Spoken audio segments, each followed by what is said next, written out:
Ladies and gentlemen, welcome in. It's time to play some Magic the Gathering. I think. Are we making noise? We're totally making noise. How's everybody doing today? We're going to go ahead and swap on over. We're already swapped over. Don't even worry about it. We're going. We're going.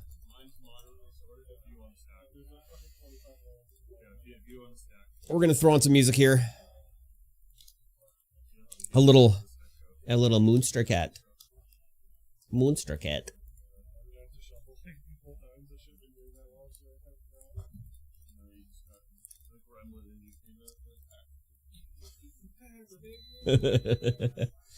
we're gonna throw on good vibes. I didn't like the playlist we were playing last time. Can we random? Is this oh, there we go. Let's start with this guy.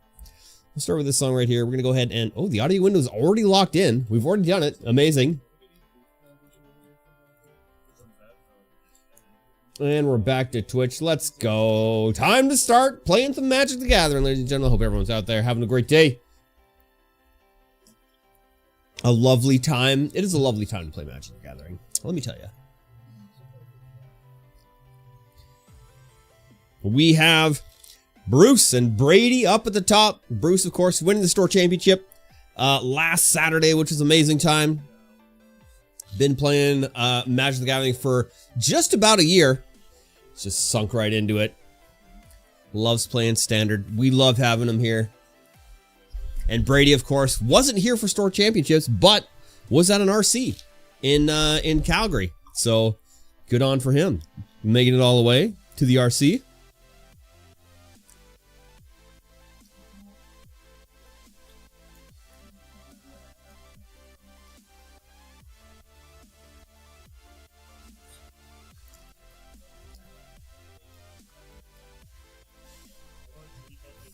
Brady, of course, doing a little pile shuffle. Everyone kind of like did some deck stuff. Now their decks are all smashed to need to get smashed together better. A little better randomization.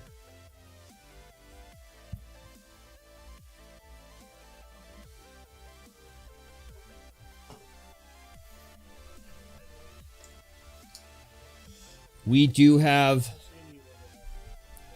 our Lorcana League Play Kit has shown up.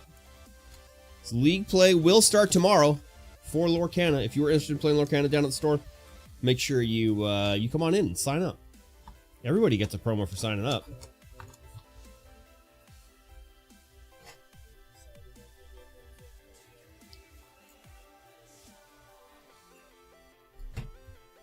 We have all of the promos, all of the prints, all of the amazing stuff.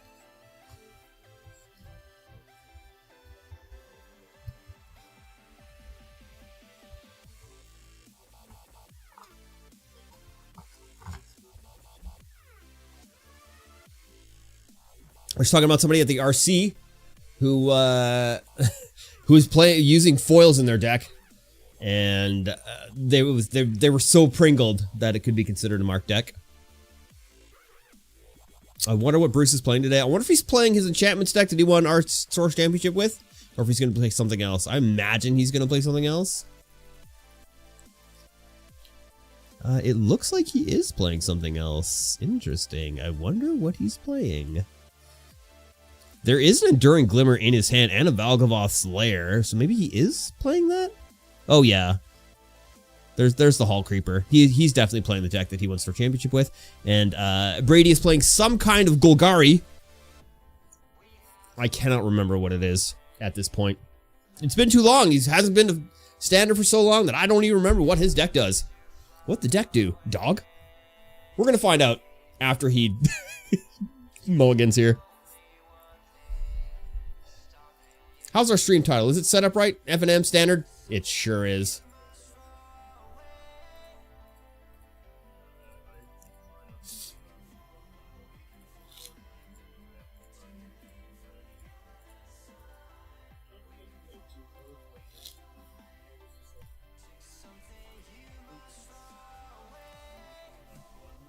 Where did my window go? There it is. We found it.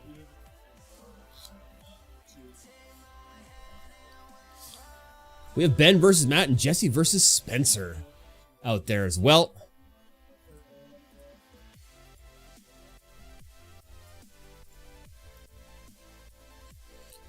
WoW Classic Anniversary Special Super Anniversary Edition has launched. So a lot of our standard players are actually playing that instead of being here. Bruce playing Valgavoth Lair, naming White, passing the turn, and Brady, of course, playing down a Blooming Marsh. And Bruce, Seacorn Coast, tapping for 2, going to play down a Silent Hall Creeper, perhaps? There it is. Passing the turn back to Brady. Brady cuts down the Silent Hall Creeper, as he should. Silent Hall Creeper just creeps in, being all silent and stuff, getting damage left, right, and center. Dangerous, dangerous times, I tell you. All right, the Mosswood Dread Knight coming into play now. 3/2 with Trample, of course. You can cast it from your graveyard as an adventure until the end of your turn. Enduring Innocence now hitting the field. That's the 2/1 with lifelink. Whenever control creature you control with power 2 or less enters the field, draw a card. Whenever Enduring Innocent dies, return it as an enchantment onto the field. 3 land online for Bruce. Brady's still working off 1. No, he's got 2. Never mind. He's covering up 1. Oh, 3! He's got 3 online.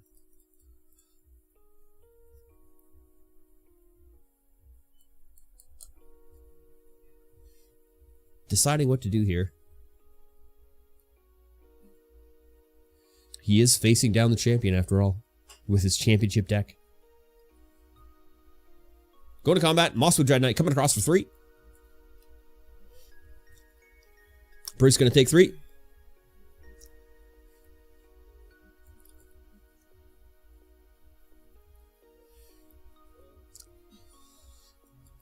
Bruce untaps and draws correctly.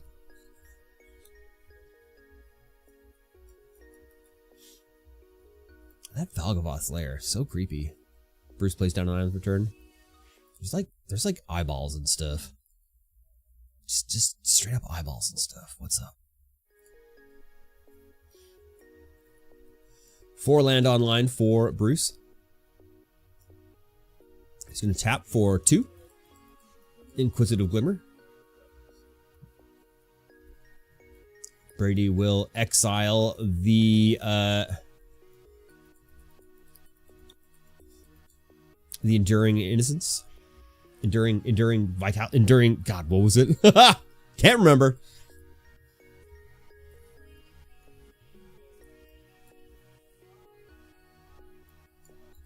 Exiles it with a quick, annoyed with Affliction. Passing the turn back to Brady. Brady's going to comment. Swinging with another 3 with the Dread Knight. Fully open land. And Bruce is just going to take it at this point. Does have a lot of life gain in the deck, so he is able to just kind of take some to the face. Archfiend of Dross. Brady thinks he's got it. 4 oil counters on there. Of course, once you lose all your oil counters, you lose the game. Maybe he's going to be the friend and just pass it along once it gets down to 1 counter. End of turn. Pass the I give gift. Gift it. Cover 3. Entity Tracker hitting the field. Sheltered by Ghosts on the Inquisitive Glimmer. And exiling the Archfiend of Dross. Entity Tracker trigger, drawing a card.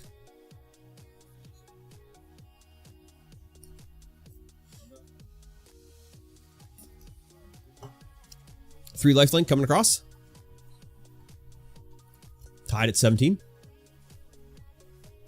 And passing back to Brady. Brady untaps, upkeeps, draw. Classic move in Magic. If you're not untapping, upkeeping, and drawing, you're not playing the beginning of your turn right.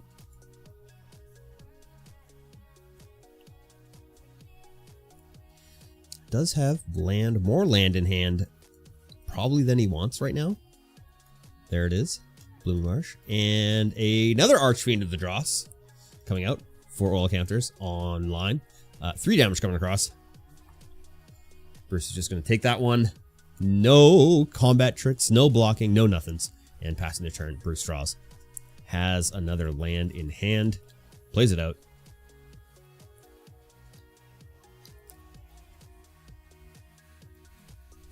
Could play out his entire hand right now, but things are getting a little bit iffy now for Bruce.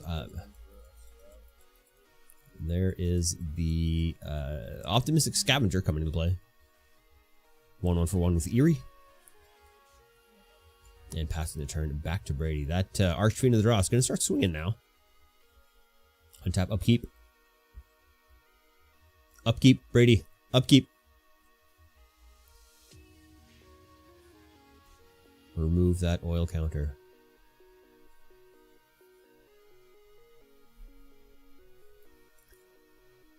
Deciding what to do. Oh man, he flipped his cards too fast. Couldn't see what he had. There it is. There's the counter down.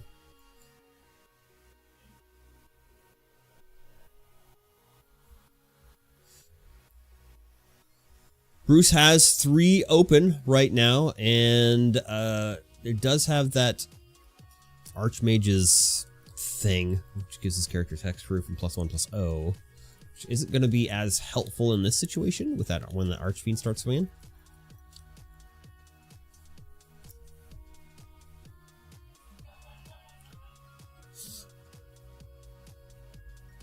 Decisions being made.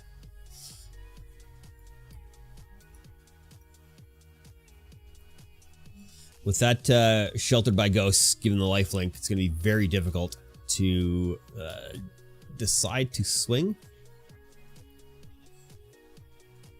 Oh, interesting. Oh, interesting. Tranquil Frillback.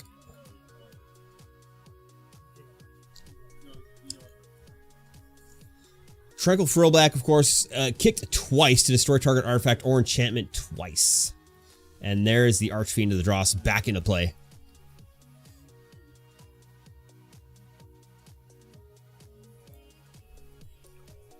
Archfiend of the Dross coming across, 6 flying. Unable to do anything about that, going down to 8.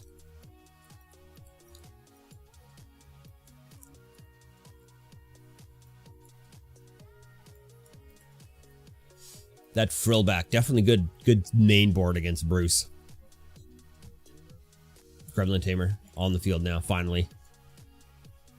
Needs to be able to get rid of those Archfiends, because that's flying is just going to be too... Ooh, Banishing Light, taking an Archfiend. Multi-triggers coming across, making a Gremlin token, Optimistic Scavenger, of course, putting a +1/+1 counter on something, and drawing a card from the entity tracker. Board state's looking a little better, though if he doesn't have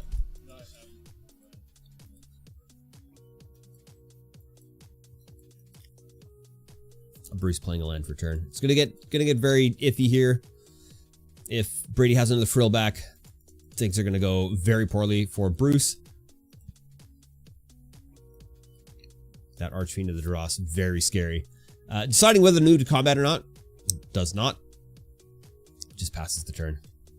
John Jackson, how's it going? Combat coming across, everything coming in. Archfiend of the Dross, of course, going to be able to get that 6 damage in without any issue. 3/3. Oh, he put out the Restless Cottage for another 4/4, a 3/3, a 3/2, a 3/3, and a 4/4 coming across. Bruce is going to have to block some of this damage because he's taken 6 regardless from the Archfiend of Dross.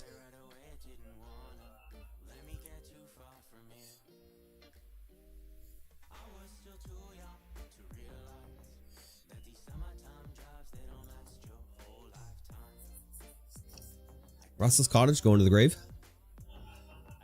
Mosswood going to the grave. 6 damage.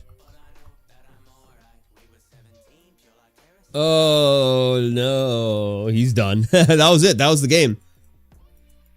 He lost 2 damage off something dying. I think it was the Frillback. How's it going today, John Jackson? Hope you're doing well.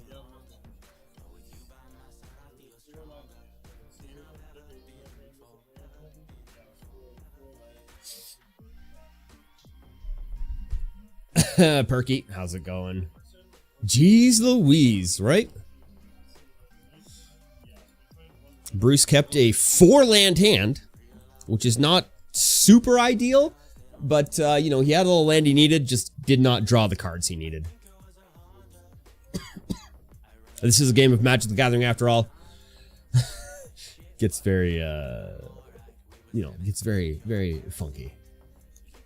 You have too many lands, not enough lands. It rarely goes exactly how you want it. You need a lot of mana fixing. Good to see the stream. Good to have you in.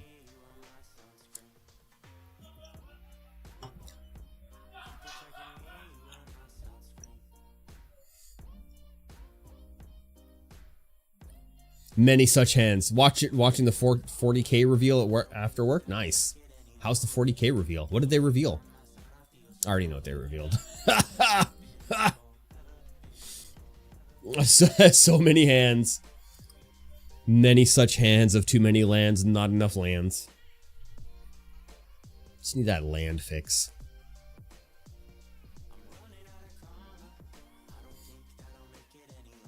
So much land fix.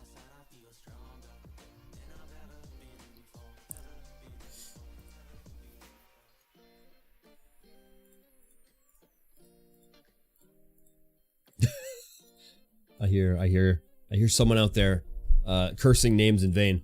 Cursing names in vain. I don't know what is happening, but hey. Oh. Banishing Light. What is it looks like 2 in, 2 out. No, 3 in, 3 out for Bruce. And Brady is perhaps doing 4 in, 4 out. Plastic Death Corpse of Krieg. Whoop whoop! Whoop whoop!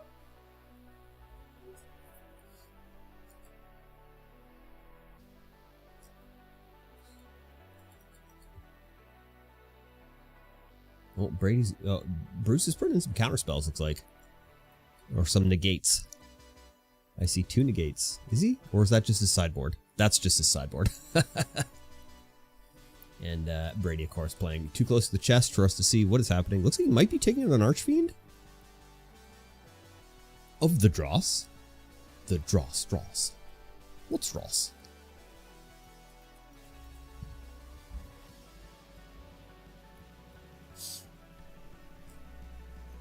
I wonder if Bruce has anything sideboarded for counter removal. For those Archfiends.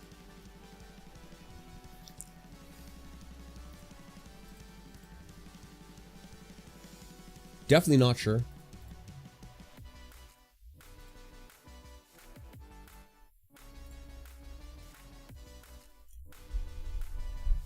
Everyone is shuffling. Let's go, shufflers. Ooh, there's a riffle. Spicy.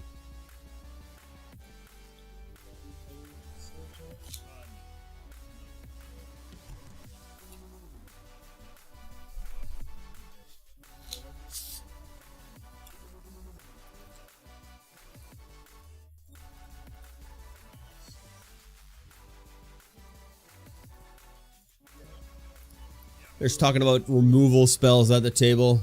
Golgari. Didn't see much Golgari at the Store Championship.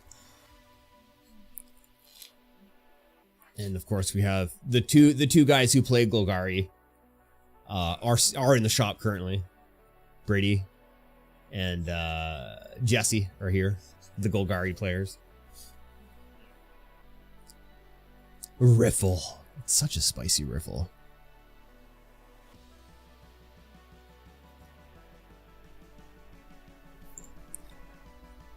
Bruce is on the play. Has 1 Adhikar Wasted of Plains.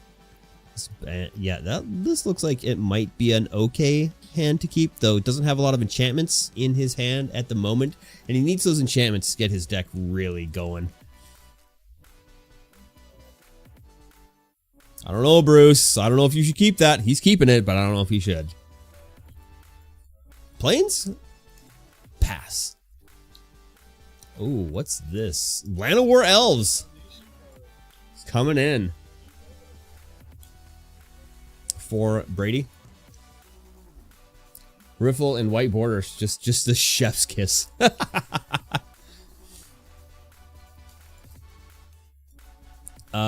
Bruce, of course, playing on the Adakar Wastes, and Tab 2 Inquisitive Glimmer hitting the field. Brady playing down a Llanowar Wastes and has a Llanowar, 3 mana online currently.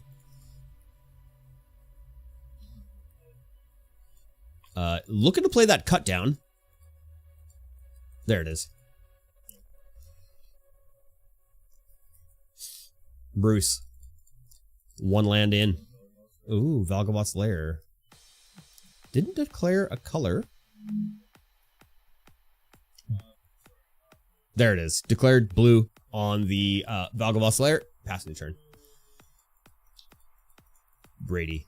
Decisions. Swing for 1. Do it. Get crazy. There it is. Love it. Love to see it. Love to see those Llanowars not doing their job and doing 1 damage. Ooh, Glissa. Ye olde Sunslayer hitting the field now. Things are going to get very difficult for Bruce. Especially when we know he doesn't have any removal. Oh, he does have Banishing Light in hand. There it is. Glissa. Goodbye.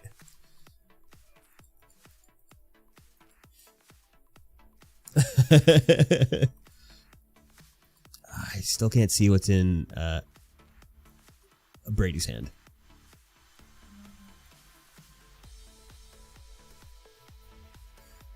Sitting on 3 mana right now. Ooh, going to have to pass the turn sitting on that 3 mana. Don't know what he has in hand, mate. It's kind of scary. Kind of scary. Probably has another cut down. Silent Hall Creeper now on the field. And there's the pass. Brady does have an answer. Probably. Oh yeah, has another cut down in hand. I saw the white triangle. There it is. Ooh, Shard Mage's Rescue. Preventing the cut down from happening.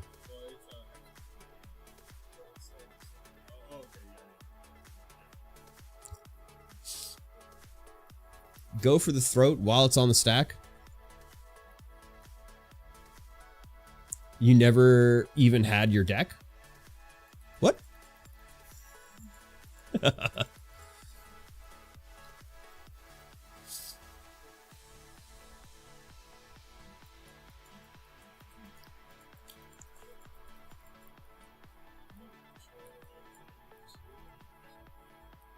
Ooh, Banishing Light, exiled, Glissa Sunslayer back into the field.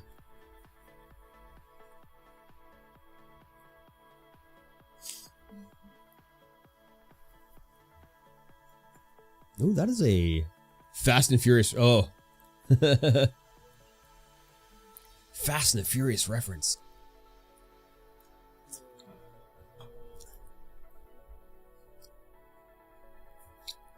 Seven damage coming across, going down to 12, making a food, and Bruce exiles something out of the graveyard. He's going to do Hall Creeper. Brady going to lose life to draw a card. Passing the turn, back to Bruce. There is the Optimistic Scavenger.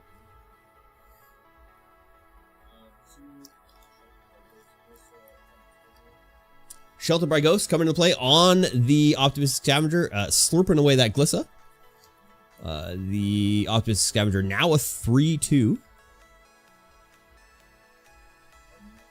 And Bruce passes the turn back to Brady.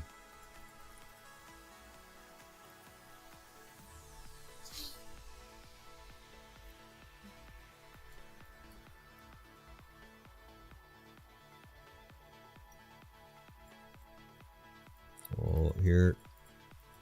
Brady's got something. He's got something to get rid of that. There it is. Go for the throat. He's got so much destruction. Glissa back in the field. Llanowar comes in, smacks for 1, not doing his job. You're a mana dork. Not a damage machine.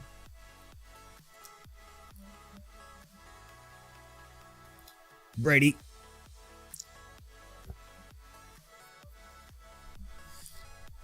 Brady coming across for another 7.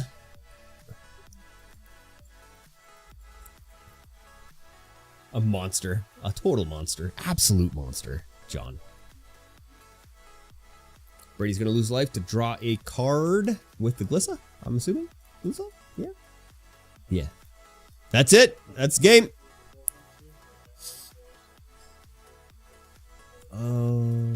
The ethereal armor.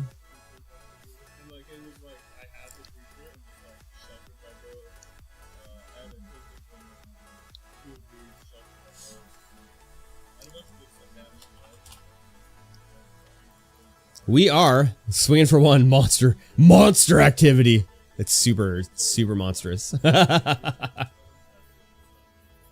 Oh, looks like the other games have wrapped up. Matt has beaten Ben 2-0. Jesse's beaten Spencer 2-0.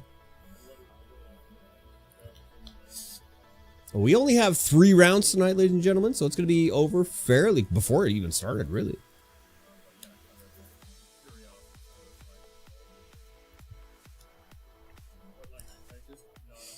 But yeah, like I said, a lot of the nerds are playing WoW Classic tonight.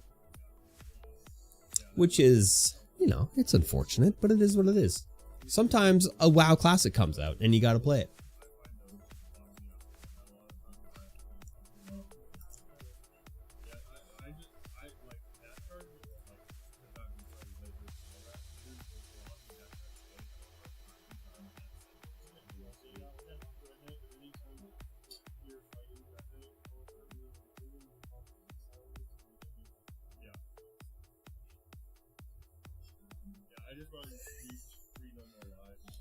All right, gonna go to the concourse while we get the second round ready. You see everyone in the store in one shot. Look at that.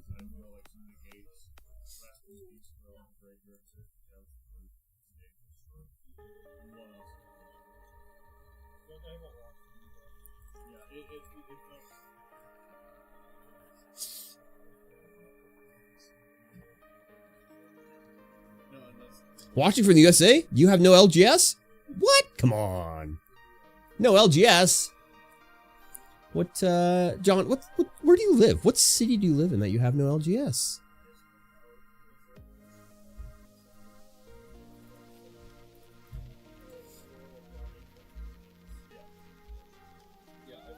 It is quiet tonight.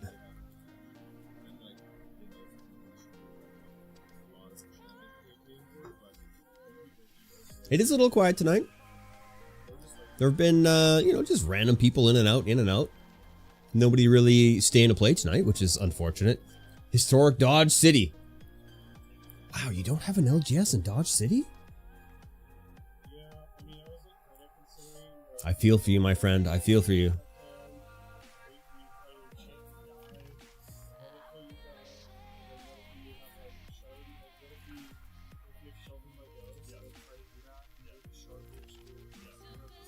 We have Wyatt Earp, but no LGS. No!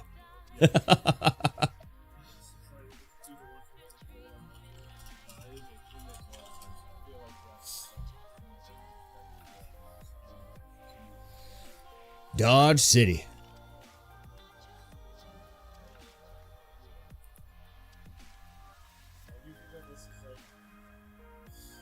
I guess you guys are fairly small. I'm just looking up. I'm just doing a quick Wikipedia search. And you guys only have, according to the population 2020, only 27,788 people. So even though, you know, we're a small Canadian city, we got, 4 times the amount of population that you guys do. You guys even have a place to buy cards down there. Close to LGS, 2 hours away.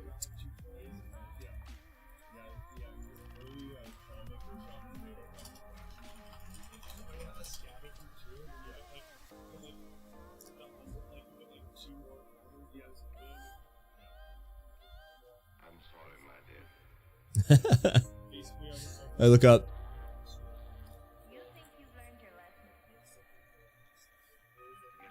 You look up Dodge City card shop, but there's an expansion for Bang. You actually live out of town. Actual population is 2K. Damn!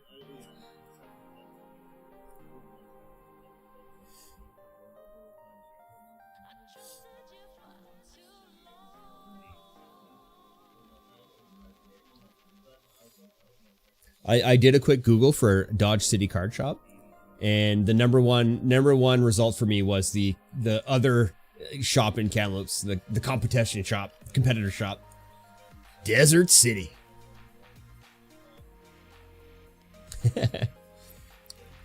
The Popular Times is as busy as it gets, it says. I love it. You drive into town to buy cards and they're always sold out. Oh. What's your format? What do you play?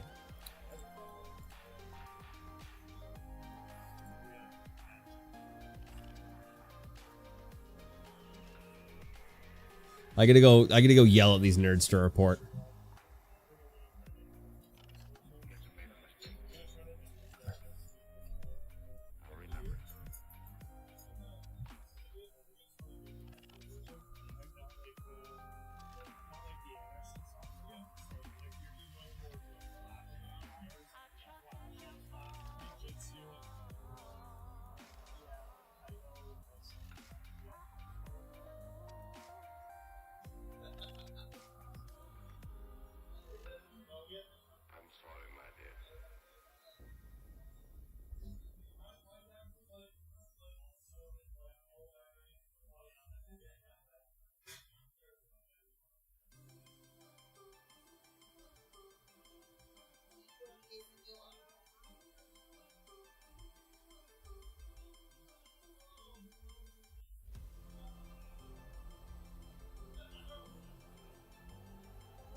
Whatever the wife is willing to put up with, that's your format. See, your Dodge is full of kitchen table magic nerds.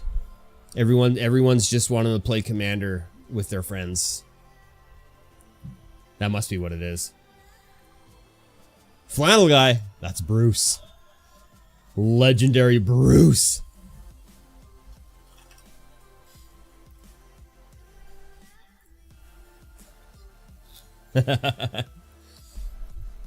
when you're from the snowy North Shores of Canada, you tend to wear a lot of flannel.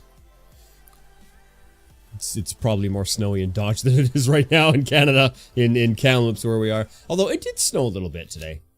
We got a little bit of snow. There's those riffle shuffles going in. Amazing. Amazing time.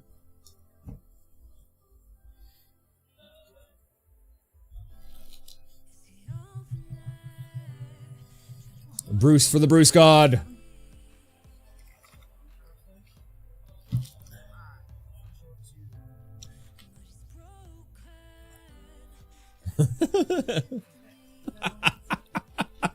They're doing the closest to 7 because he's shooting with craps dice there. Actual casino dice, number 453. Canadian tuxedo is flannel and jeans. I thought it was just like jeans and jeans.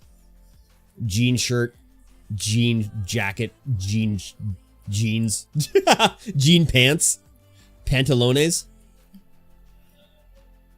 trousers, if you will. All right, standard customary cuts coming in. Not entirely sure what Matt is playing. Haven't seen him on head table yet. Oh, I see a duress in his... Oh, no, that's Brady. Brady's got duress in his hands.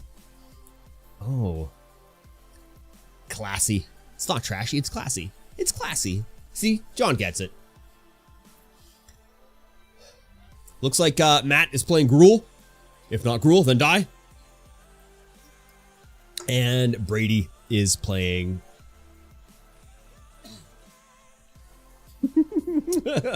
Ask if we can start. I'm casting, man. I can't start the timers.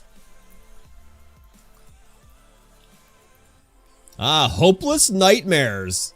An enchantment. When Hopeless Nightmares enter the battlefield, each opponent discards a card and loses 2 life. When Hopeless Nightmares is put into a graveyard from the battlefield, scry 2. For 2 and 1. For 2 colors and 1. Sacrifice Hopeless Nightmares. What a strange enchantment. It only does something, it only ETBs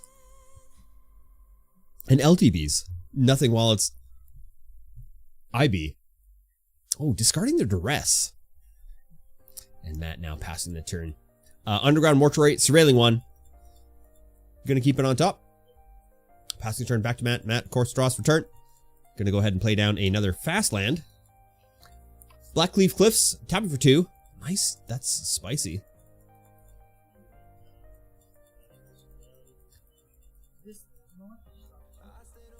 Playing Disturbing... Oh my god, Matt, stop flipping your cards. Disturbing Mirth. When Disturbing Mirth enters, you may sacrifice another artifact, enchantment, or creature. If you do, draw 2 cards. Ooh, that's a good card draw. He just drew 4 cards. When you sacrifice Disturbing Mirth, Manifest Dread. Restless Cottage hitting the field for Brady. Now passing back to Matt. Matt dropping a Sulphur Springs on the field, tapping for 3, and putting down an Urbrax Forge. And putting 1 counter on top. Playing out a... what is that thing? What did he do? I don't know. It's so disturbing. It's Mirth, but disturbing Mirth. Oh, Glissa hitting the field.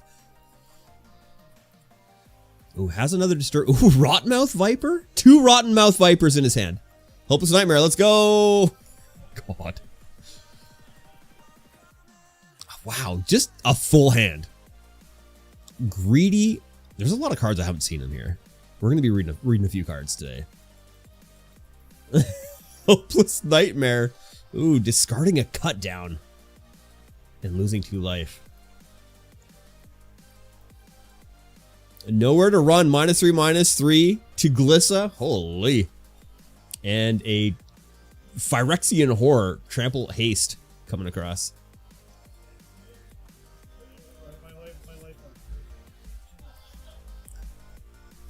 Going down to 13 health from that Phyrexian Horror. The Urbrax Forge doing damage. Oh, Shieldred coming into play.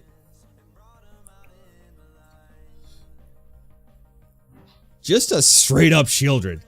Come on now. Come on now. Blazemire Verge hitting the field. Does not have enough mana for those Rottenmouths yet. I believe those are 6, currently sitting on 4. Are they 6?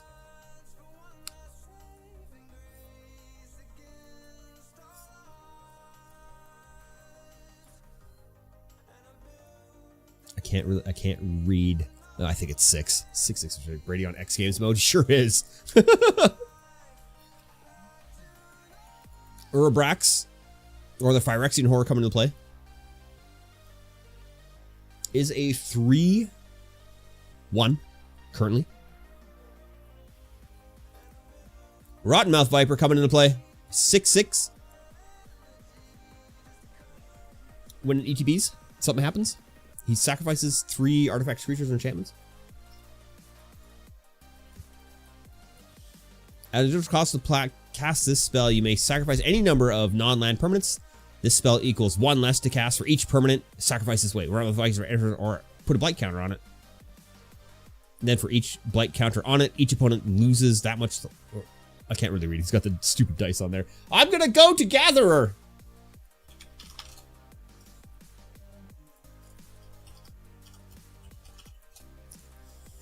Oh, maybe let me type Rotten right. Rottenmouth Viper. When Rottenmouth Viper enters or attacks, put a blight counter on it. Then for each blight counter on it, each opponent loses 4 life unless that player sacrifices a non-land permanent of their choice or discards a card.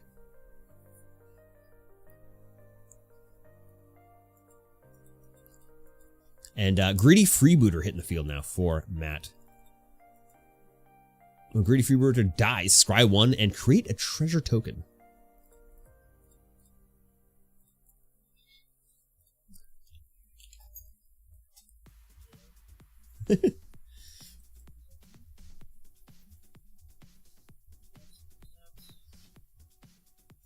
Wait, did Brady draw a card? He should be up 2 life. And of course, Shieldred doing 2 damage to Matt. Shieldred is pretty good. Should be rotating out upon the next set, I think. Ooh, there's the Tear Asunder, exiling the Rottenmouth Viper. 4-1 coming into play with the Urbrax Forge. No attacks happening. He's going to sacrifice. Tapping. Playing out another Rottenmouth Viper.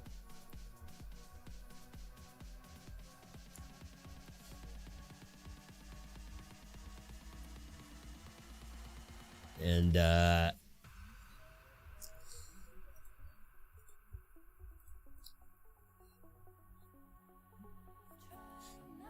each opponent should lose 4 life. It looks like Brady's down to 7 at this point. Unless that player sacrifices a non-land permanent. So he wants to keep shielded on there. Archfiend of the Dross. Coming to play for Brady now.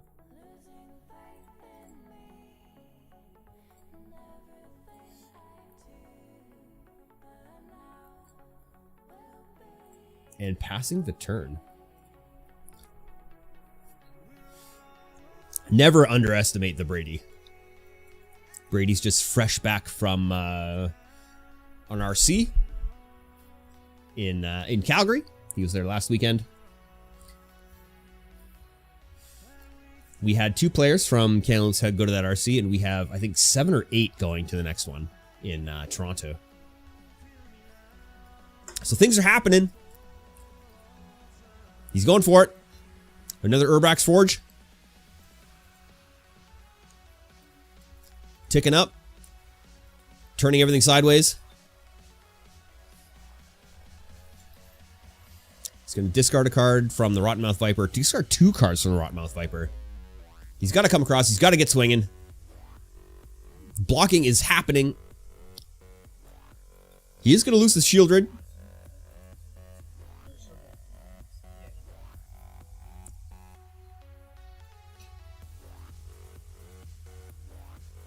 Can't quite. Let me get a zoomed in version. Okay, Brady's down up to 9 because he drew from that last turn.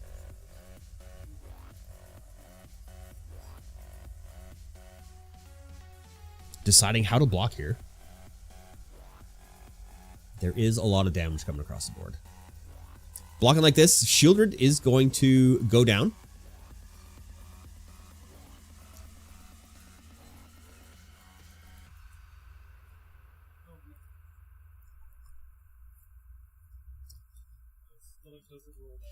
Archfiend of the Dross, whenever a creature an opponent controls dies, its controller loses 2 life, so that's going to be 2 life that he's lost.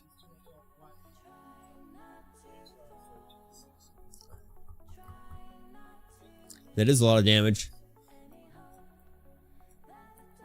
How did Shieldred have Death Touch? Shieldred does have Death Touch. What? Why is Shieldred just so ridiculous? Absolutely ridiculous. 4/5 with Death Touch. Whenever an opponent draws a card, they lose 2 life. Whenever you draw a card, you gain 2 life? Like, come on. What a ridiculous card. Land coming into play for Matt. Oh, sacrificing the horror. Oh, sacrificing the Disturbing Mirth to exile target creature. There goes the Dross. And manifesting Dread now. Picking one creature, turning face down into a 2/2. And the other one goes into the thing.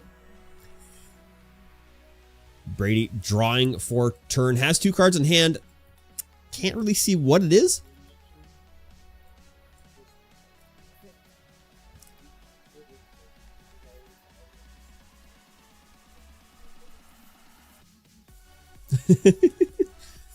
Brady, if Matt hadn't swung and done all that stuff, gotten rid of that creature, Brady would have won for sure. All right, going to the next game. Brady's going to scoop on that one. No way to contend with Matt's board state and the amount of life that he had.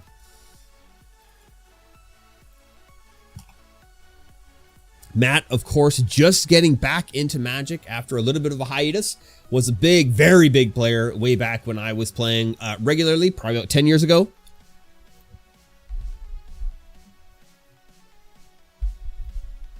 And now is getting back into it. Now that he's got a wonderful shop to come down and play in. Sideboard tech, it's happening. Don't even worry about it. It's happening.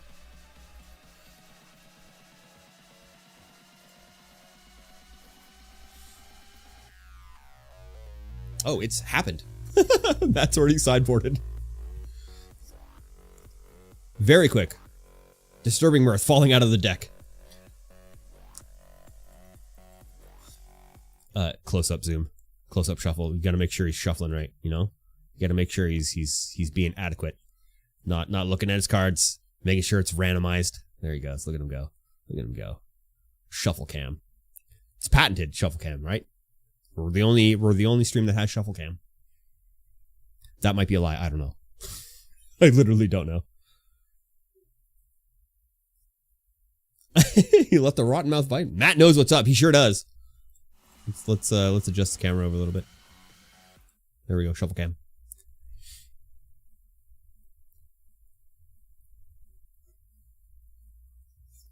Look at him shuffle it up. Say this for the scandalous video. Ooh. Zoom in hands. Shuffle, shuffle, shuffle. Let's go. Looks like Brady's gonna cut 6 cards. 6 or 7.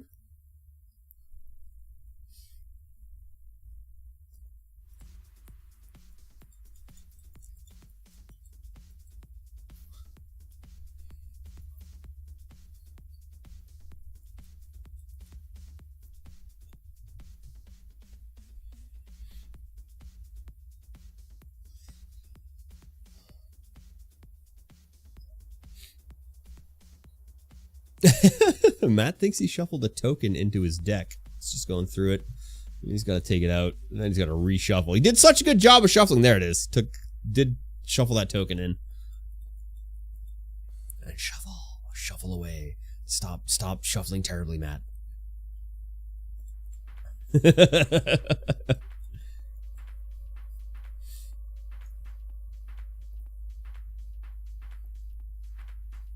For the Nikachu video. Nikachu? Wait, what?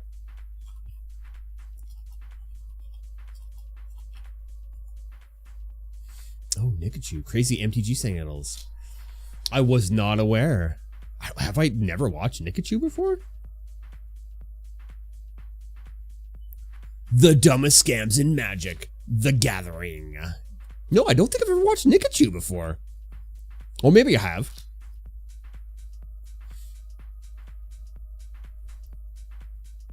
I just, when it comes to Magic stuff, I usually just, oh, it's a token scandal. It's token scandal. Nikachu. Don't watch this, Nikachu. Token scandal. It's happening live. I tend to just watch Wubby when it comes to Magic videos. Wubby and Tolarian and LRR. You gotta watch LRR. They're local after all. Technically local. They're like 6-hour drive away, but they're still in BC.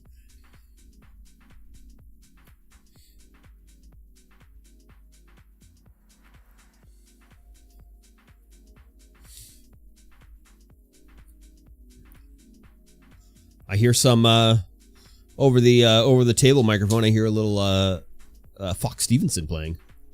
Link LLR.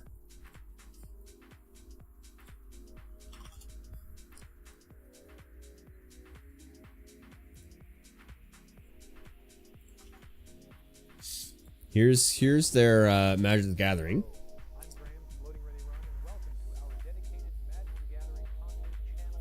Will be a degen, but I love it. Yes.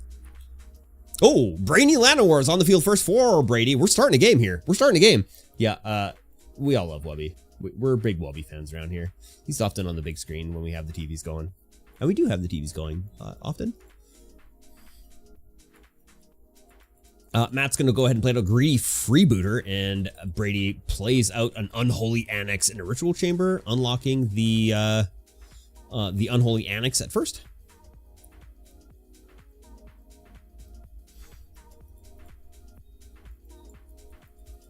The Disturbing Mirth coming into play. Arum. Thank you for the follow. I can't say your name for some reason. I mean, I can't say anyone's name for reasons because my mouth doesn't work so well when it comes to forming vowels and consonants. It's fine. It's all right. Duress coming out. Gonna grab a Rotten Mouth Viper, I'm assuming, or the Urbrax Forge. Slowing down Matt in mid-game. Oh, what was... Oh, I didn't even see that card that was there that he picked up.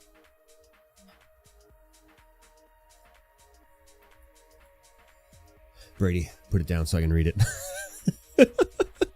You gotta put it down, man. I can't read the card. Oh, right there. Oh, I still can't read it. That is way too foiled. Urbrax discarded. Oh, and a Dreams of Oil and Steel. Gets to exile another artifact and or creature. Braid's Arisen Nightmare. That was the card. He's gonna get exiled, so now I can't read it anyway.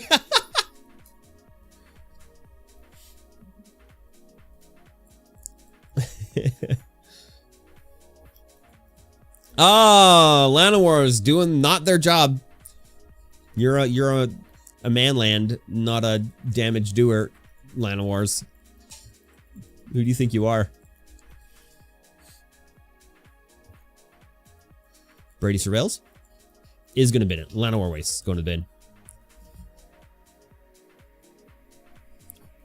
And on the end step, Brady's going to lose 2 and draw.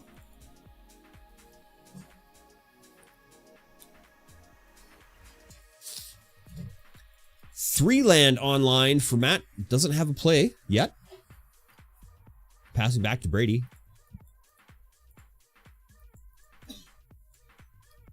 And Brady goes ahead and plays out his 4th land for the match. Ooh, the ritual chamber is unlocked.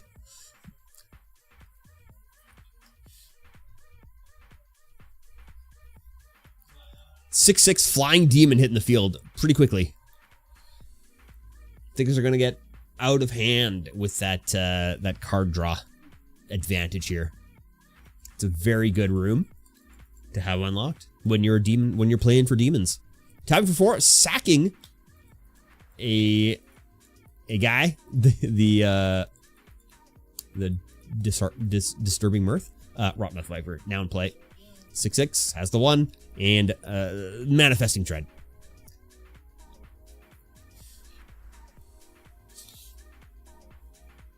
Rotmouth Viper is going to get rid of that hand advantage, maybe a little bit.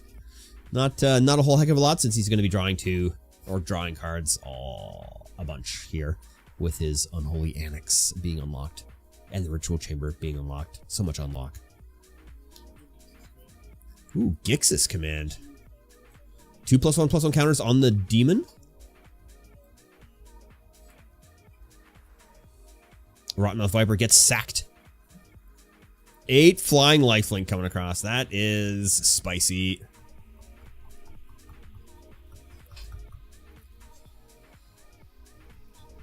An end step happening. The Unholy Annex doing 2 damage to Matt. Brady gaining 2 and drawing a card. Passing the turn.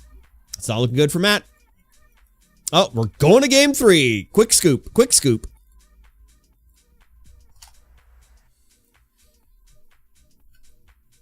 Game 3. Underway, not underway. Are we going to sideboard? We have no games reported yet. 30 minutes left in the round.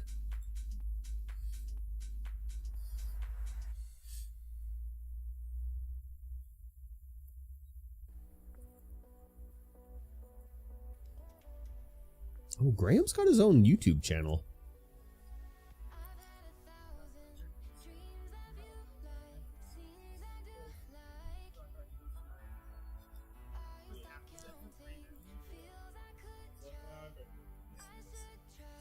Oh, Justice?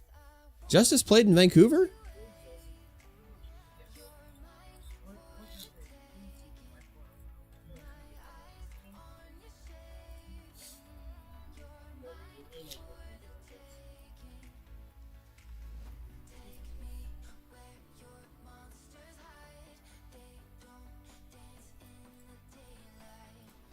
All right. Matt's going to take a plate.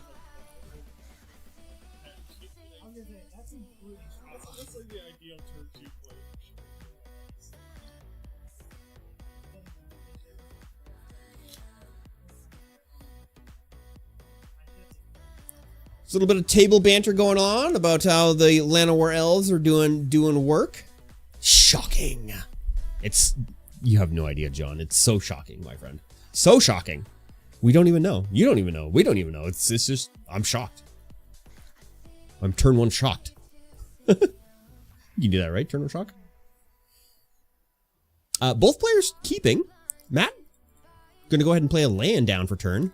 It is a Blackcleave Cliff and a Spiteful Hex Maze. It's a 3/2 for 1.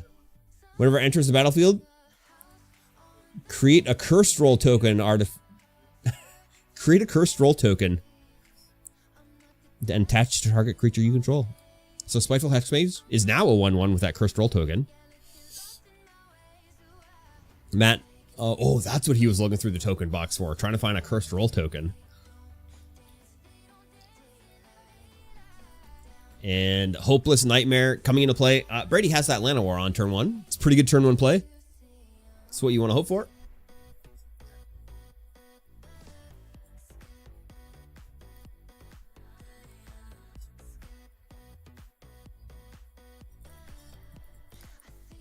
Ooh, Shieldred goes to the bin this time. And passing the turn.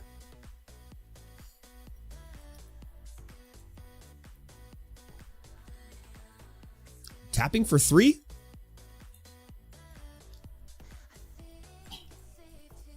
Sentinel of the Nameless City. A 3/4 with Vigilance for 3. Whenever Sentinel of the Nameless City enters the battlefield or attacks, create a map token. That creature is just value. A 3/4 for 3? Come on. Creating a map token with Vigilance? That's just value, man. There's so much value in that card.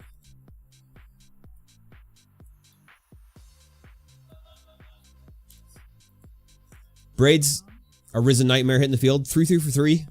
At the beginning of your end step, you may sacrifice an artifact, creature, enchantment, or land or planeswalker. If you do, each opponent may sacrifice a permanent that shares a card type with it. For each opponent, he picked it up while I was reading it. That's so rude.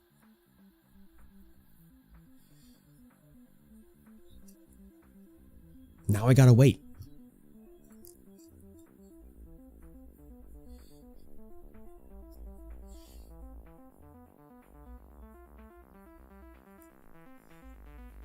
For each opponent who doesn't, that player loses 2 life and you draw a card. At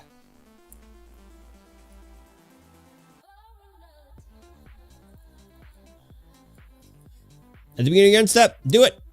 You may sacrifice an artifact, creature, enchantment. Sacrifice that monster roll token.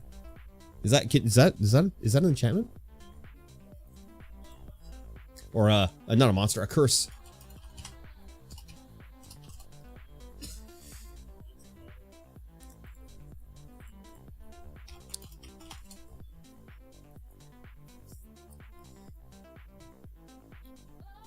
It is a token enchantment, so he could have done that. 4 damage coming across. Matt's just going to take it to the face, going down 16. Getting a map back. Tapping for 2. And kills Braids to lose a life with the go for the throat.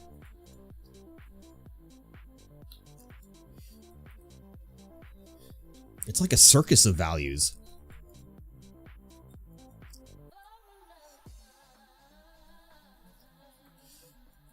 Disturbing Mirth hitting the field. Sacrifices curse roll, drawing 2 cards. There's a Rotten Mouth and a Hopeless Nightmare. Tapping for 1, maybe.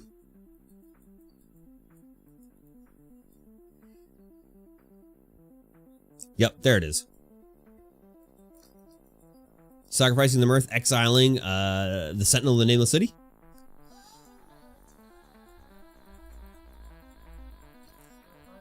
With that final vengeance and playing out a Hopeless Nightmare to discard a card and lose 2 life. Combat coming across. There's 3 damage. Going down to 13. This is why I love Standard. There's so many decks, janky decks, like decks that you wouldn't normally see happen.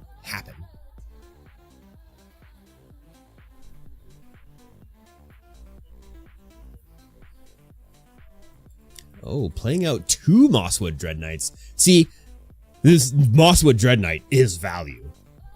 It's the literal definition of value. A 3/2 for 2 with trample? And whenever Mosswood Dread Knight dies, you may cast it from your graveyard as an adventure until the end of your turn? It just never dies. It just keeps coming back. You just keep coming back. Standard is chaos? No, chaos is chaos. We are doing a chaos sealed Sam's Club value. We're doing a chaos sealed event on the 14th of December. It is a Christmas chaos sealed event. Brady got that dog in him. He sure does.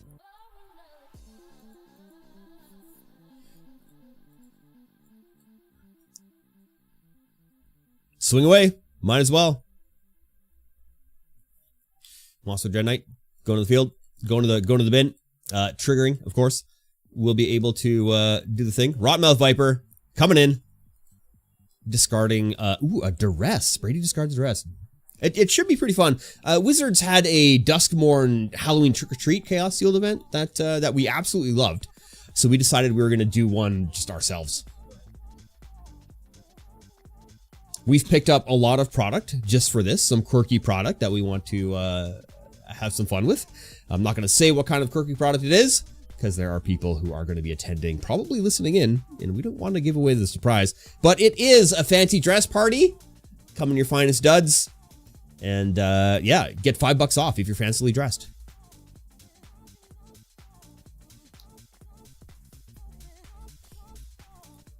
Which will be zero problem for Bruce.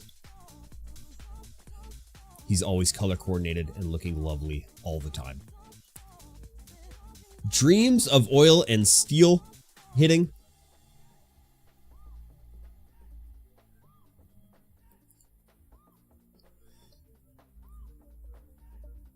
Rotmouth Viper coming out of the hand. Dread Knight coming back.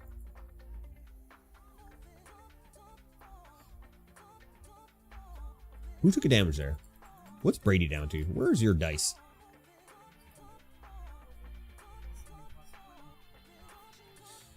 Secrets. Charming Chandrel coming into play.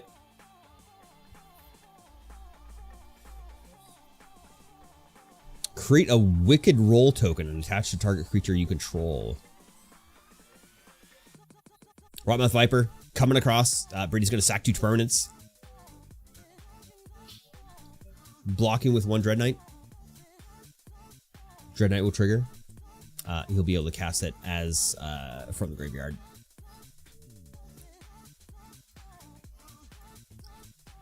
And Brady drawing for turn. Did he even look at that card? Did he even look at it?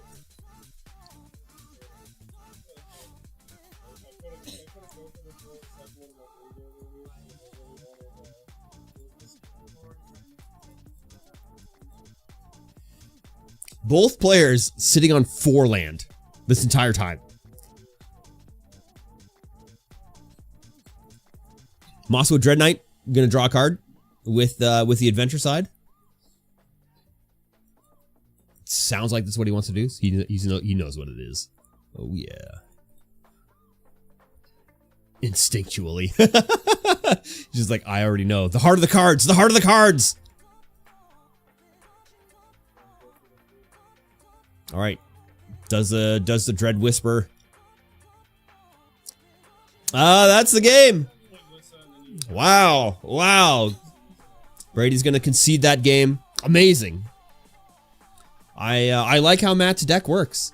It's really cool with the sacrificing of enchantments, getting the Rotmouth Viper out there, just sacrificing, and Rotmouth Viper. Wah!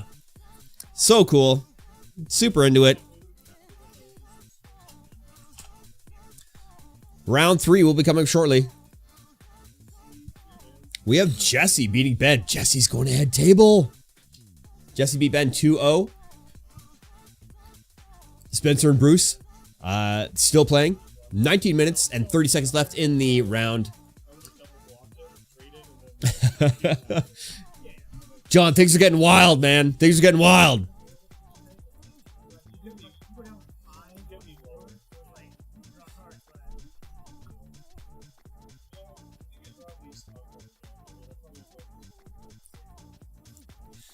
You're all about it? We're all about it. What an amazing time to be alive. What an amazing time to be alive.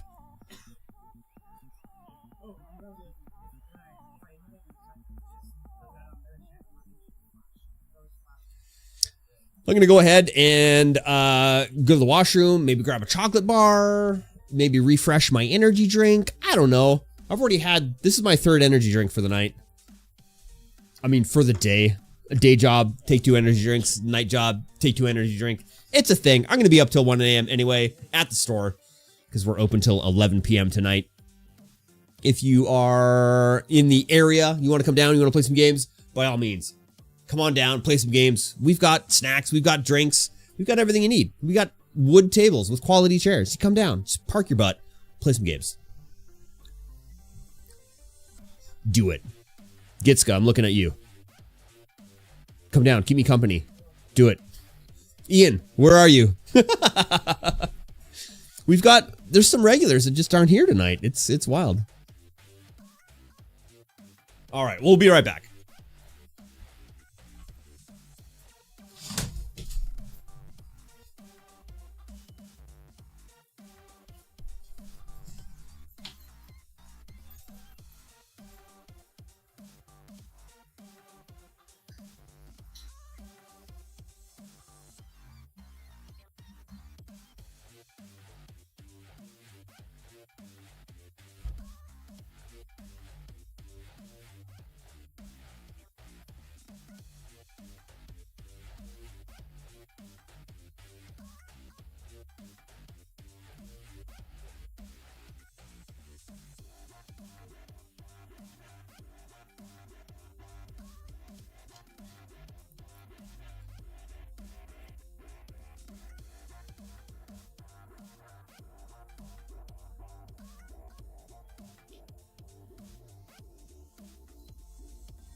Ooh, that round almost went for time. But here we are. We're back. We're kicking it. Round 3. Final round. We have Matt versus the legendary Jesse. Jesse James.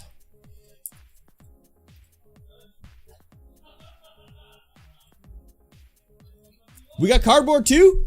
Love cardboard. Everyone loves cardboard.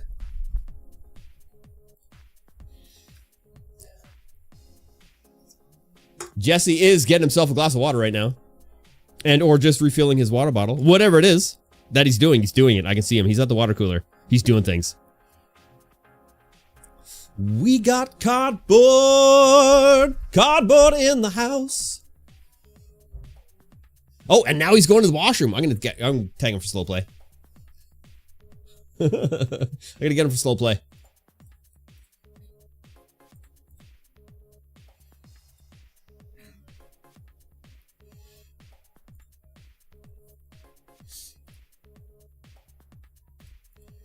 We might do a draft after this, since normally we go 4 rounds and they go fairly slow, but we're only going 3 rounds tonight, so we're gonna be done FNM at 9 o'clock. So there is some chatter about doing a draft. So we'll see. We'll see what the consensus is. Maybe we'll do a draft after. I will have to play in the draft. Ah, it sucks. That really sucks. But yeah.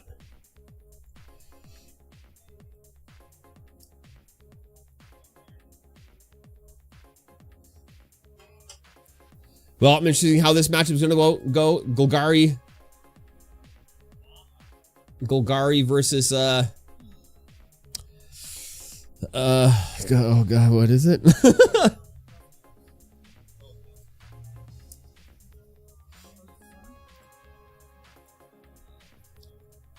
Oh, close to 7. Oh, he's gonna go high roll instead. Oh, 4. Matt rolls a 4.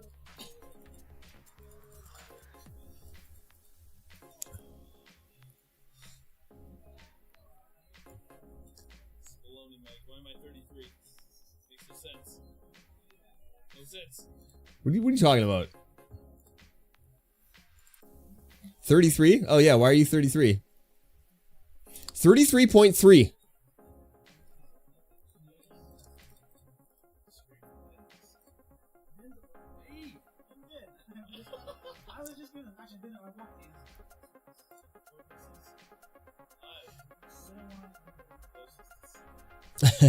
Opponent match win percentage, game win percentage, opponent win game win percentage.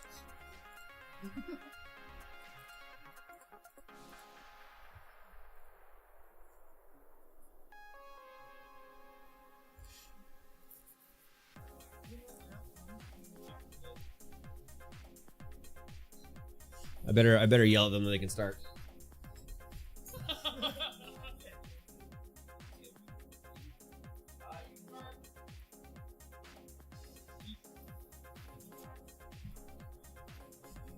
I've done it. I've yelled at them. I was the yeller.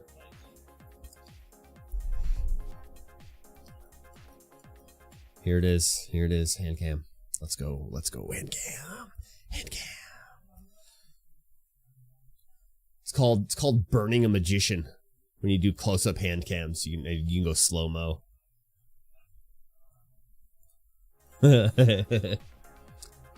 All right. Let the party begin. Matt goes down to 6, gets rid of 1 card. Game 1, round 3, let's go. Swamp coming to play for Jesse, and Matt gonna draw. Ooh, he's got some kind of fable. Ooh, scavenger's talent.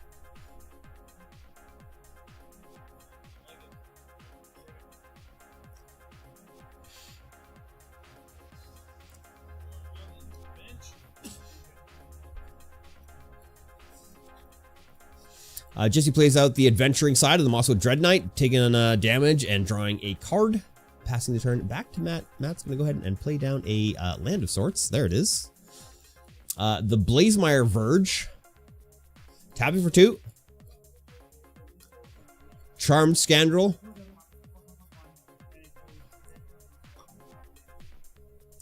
Putting a +1 on the guy on here, the Wicked Roll token. Onto the Charming Scandal, taking 2 damage. Jesse goes down to 17 now. 1 swamp, tapping for 3. An Unstoppable Slasher coming into play. It's a 2/3 zombie for 3. With that touch, Unstoppable Slasher deals combat damage to a player. They lose half their life rounded up. When Unstoppable Slasher dies, if it had no counters on it, return it to the battlefield under its owner's control with a 2 stun counters on it.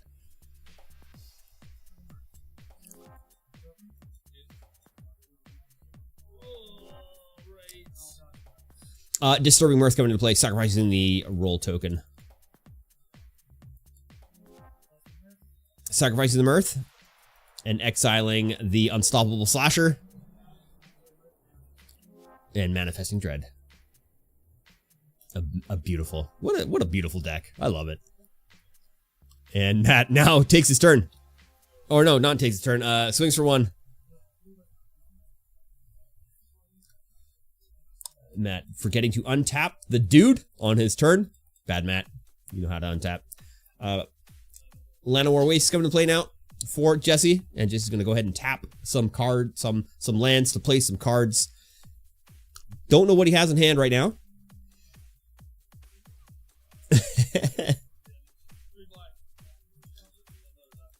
Bloodletter of Alclazotz hitting the field. 2/4 flyer. For 4, if an opponent loses life during your turn, they lose twice that much life instead. Pretty good.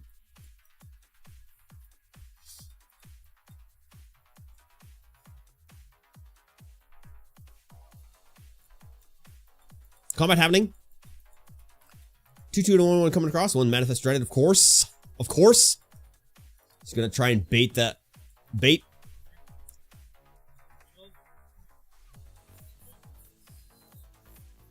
Going down to 12. I think he should have gone down to 11.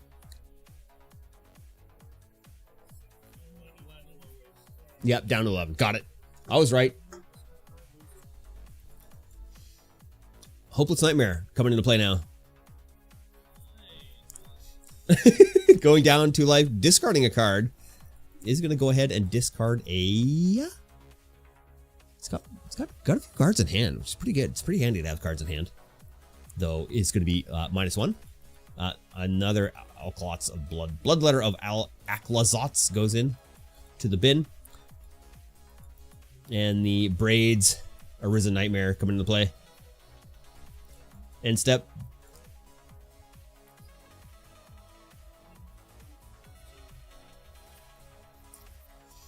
Sacking the Hopeless Nightmare. Scrying 2. And drawing a card.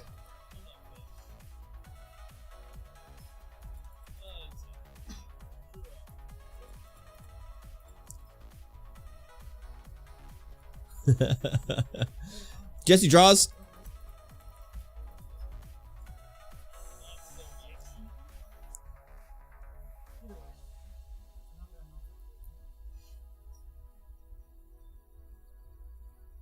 Jesse very pondering here. Pondering what he should do.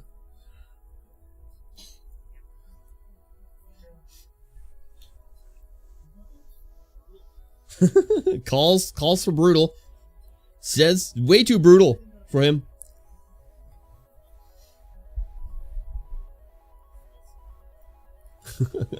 Says he smells something rotten. He's gonna have to get out of Dodge. Maybe that's what you need to do, John. Just get out of Dodge. Get to a place that has an LGS. Go for the Throat coming out, hitting. Mosso Dread Knight from the graveyard, back into the field. 2 damage coming across, which is, of course, 4. Going down to 16.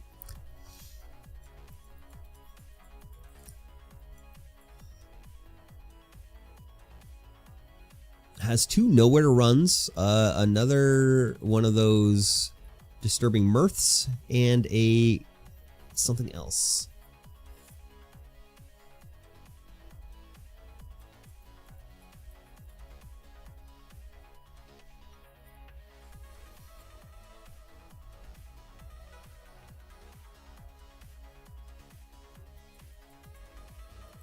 He's got a charming something.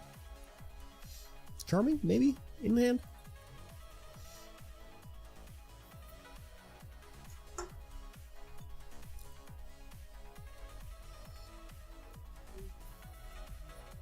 Charming Scoundrel, that's what it is.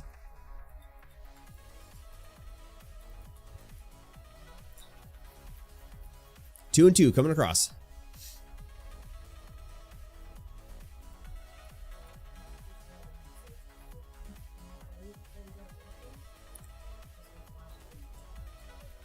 Before we go to blockers, flashing in, nowhere to run, destroying the Mosswood Dread Knight. And Matt calls a misplay. He misplayed, he says. He missed one damage.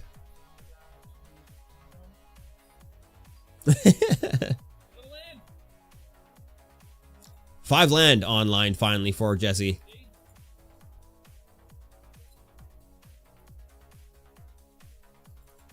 It's an interesting combo.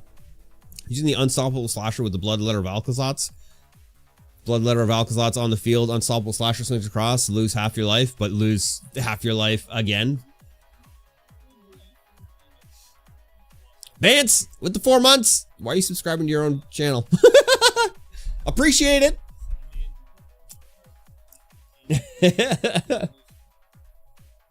4 damage coming across. Is that lifelink? What's happening? Oh, that's the draw, lose, draw card, lose card, draw. Lose card and draw.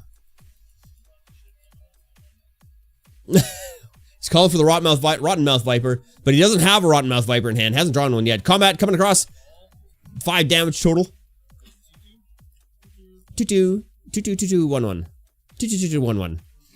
Time for nowhere to run.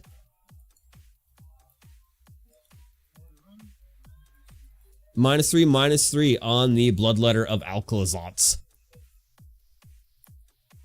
2 dead, 3 damage.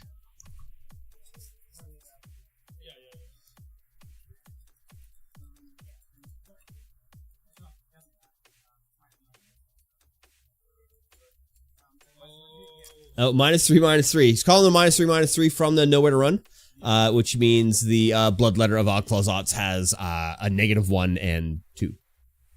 -1/1. It's a -1/1.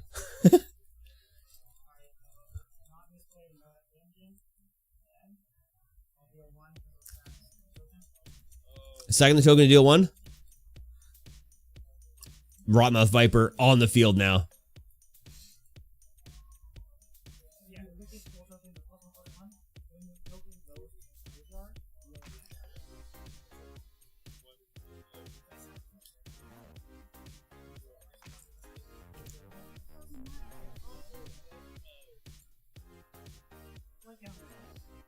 One blight counter.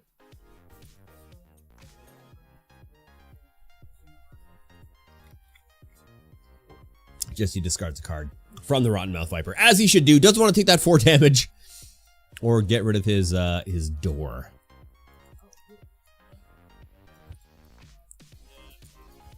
Oh, an Abyssal Harvester, putting it in the bin. Drawing for turn. There's a 6th land online.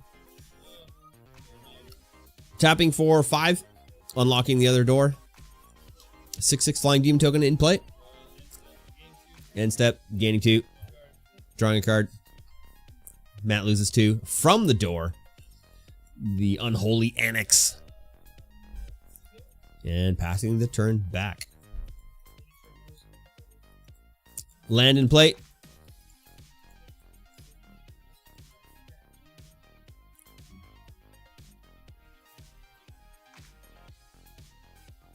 Combat happening. 2 blight counters. Discard 2. Or take 8 damage. Or sacrifice 2 permanents.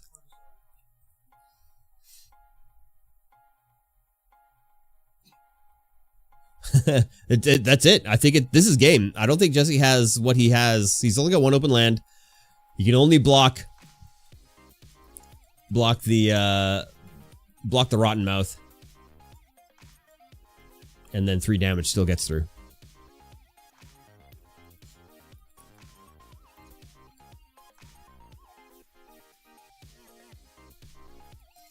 Matt has one card in hand. That's it. I think that's it, my guy. Oh wait. Has Jesse gone up in life? He no, does only have 3.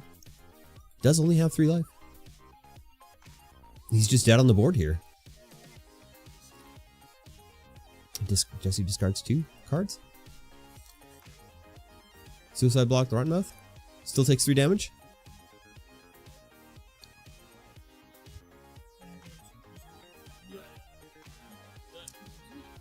That's it. Going to game 2.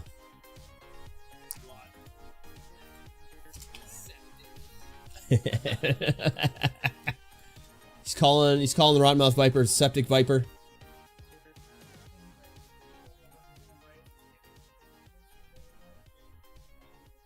Sideboard tech. It's happening. Is it? It could be. It could be happening right now. We could be sideboarding.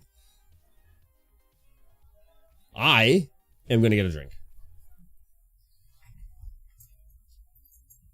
Oh God.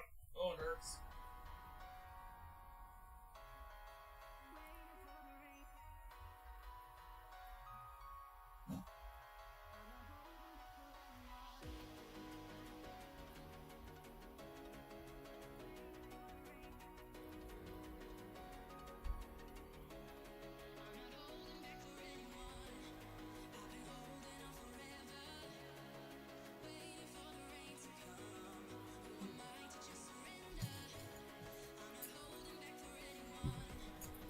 All right, still some sideboarding going on.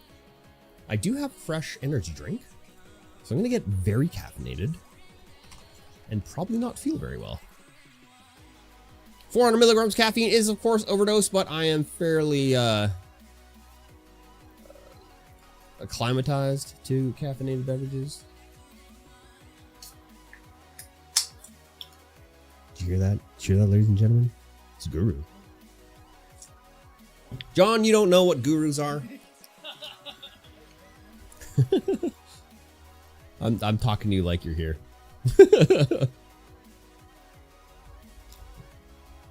John Jackson.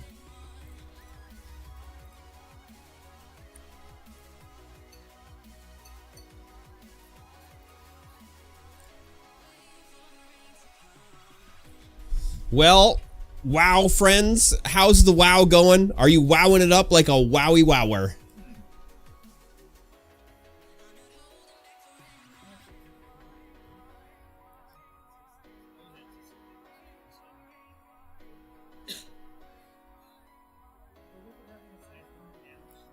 Yes. Have you hit level 10? I mean, you've been playing all day. You're probably level 12.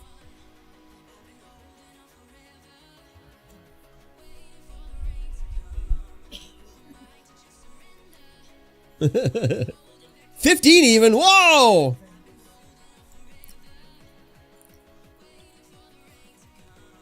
You got Questy up. You're organizing your quests with you know, being the most efficient leveler you can possibly be. Rocking the Barons. Are you rocking the Barons? Starting off in Senjin Village? I don't know what class you are or race you are. Russell's College, first land for Jesse.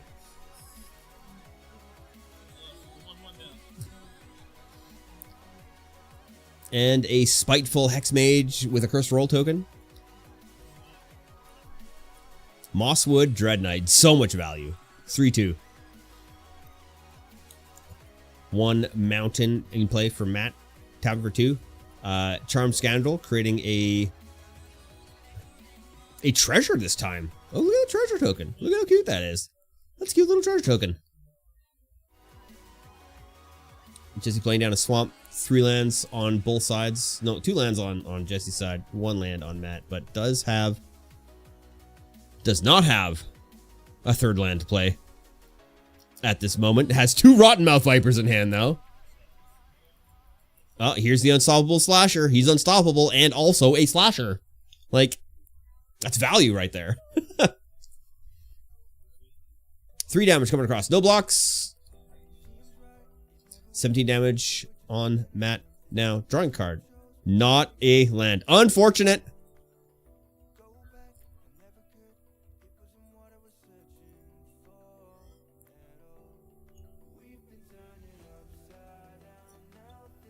Deciding what to do here. Does have a nowhere to run, so is going to be able to get rid of that unstoppable slasher.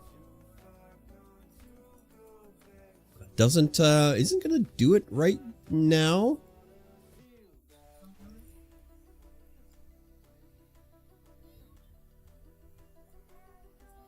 Nowhere to run exiles? No, final advantage exiles, I think.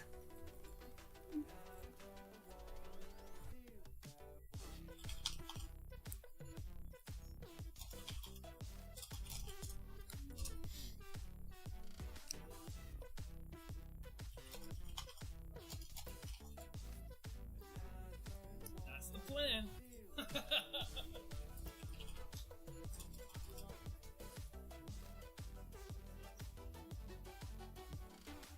Where?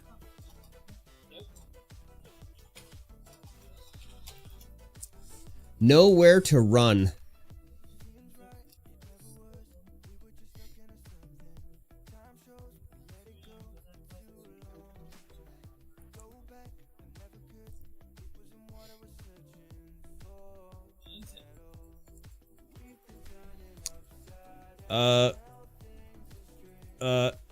Yeah, playing out braids, sacrificing the curse roll token, drawing a card.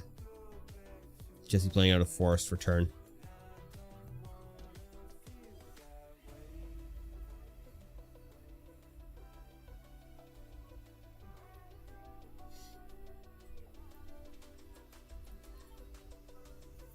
I can hear Kat out there explaining Call of Cthulhu and Delta Green to some new folks. Choking miasma with the kicker.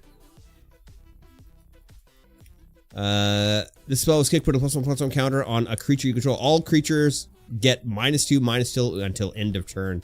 Spicy.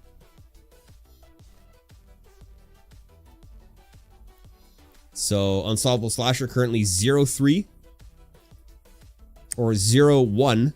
Mosso Dread Knight is a 1/1.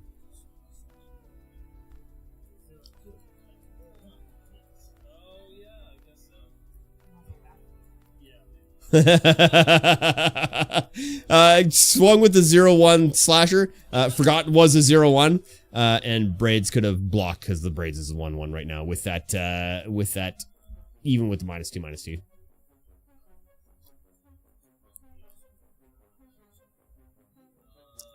Dread Knight coming across for 2 damage. Going down to 15. Turn being passed. -2/-2s come off now. Matt plays a land for turn. There we go. 3 lands online now. Definitely in a better spot. Definitely in a better spot.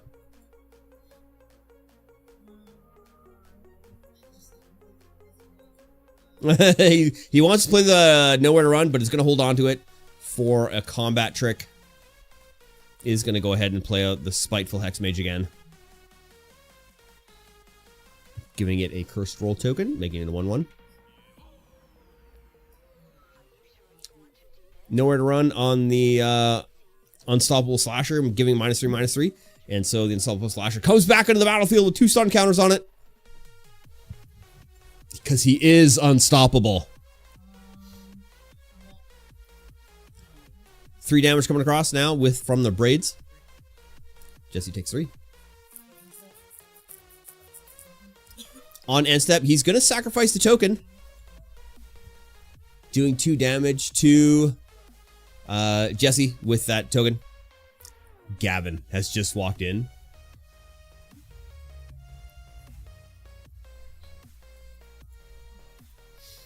And Jesse draws for turn. A Blooming Marsh hitting the field.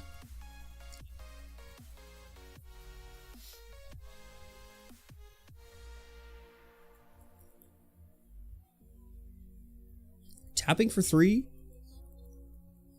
Abyssal Harvester hitting the field. It is a 3/2 for 3. Tap it, exile target creature card from a graveyard that was put there this turn. Create a token copy of it, except it's a nightmare in addition to its other types. Then exile all other nightmare tokens you control. Matt drawing for turn. Mosswood Verge has 4 online now. He's in a much better spot. In a much better spot now.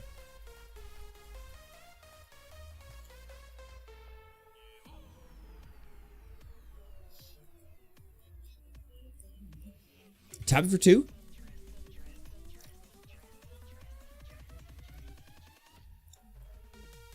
Maybe not tapping for 2. Thinking about tapping for 2 for sure.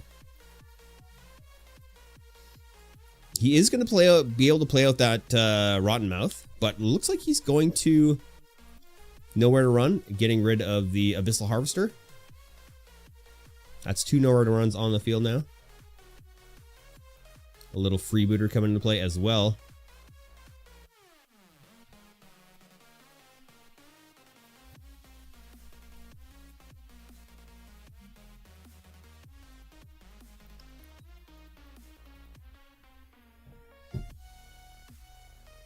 By the printer. The label printer should be just sitting there. It says Gavin on it in an envelope. Combat coming across. A 3-2. Mosswood Dread Knight going to the bin. Same with the guy. He's gonna sacrifice with the braids. Pop in the freebooter to scry 1 and create a treasure token. Yeah, I'm not. I'll take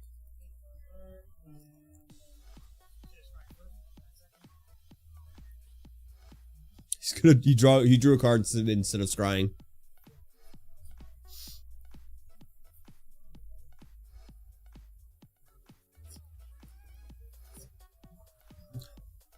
Misplays.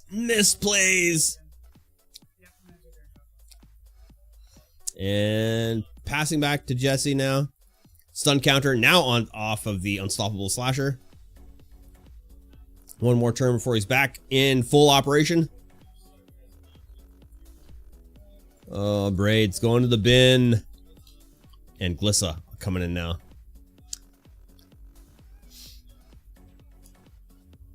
Matt drawing for turn. He's calling the bad shape. You are in bad shape, Matt. Urbrax Forge.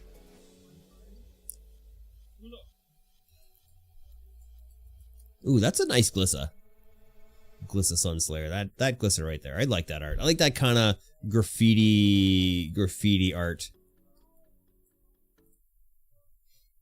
That one right there. It's pretty nice.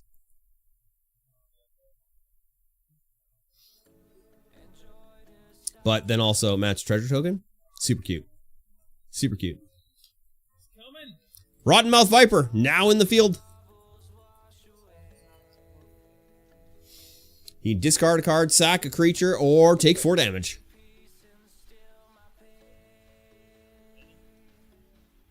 Matt has many cards in hand.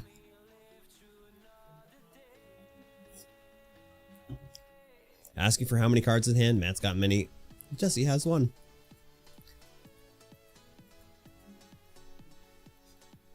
Jesse's going to discard that last card in hand, which was another Glissa Sunslayer. Glissa, of course, going to be able to get their damage in first, and be able to defeat the Rotten Mouth before the Rotten Mouth can do any damage.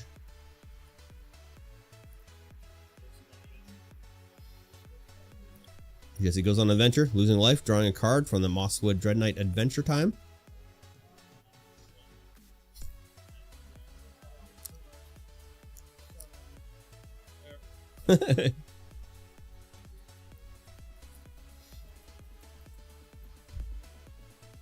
Definitely is going to need to swing here.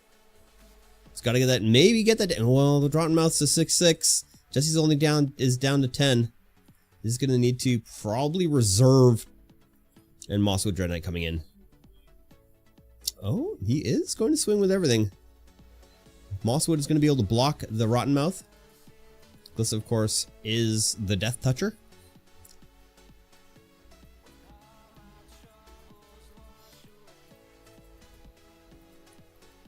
could do the final vengeance because he does have that treasure token, so he could make himself a mana.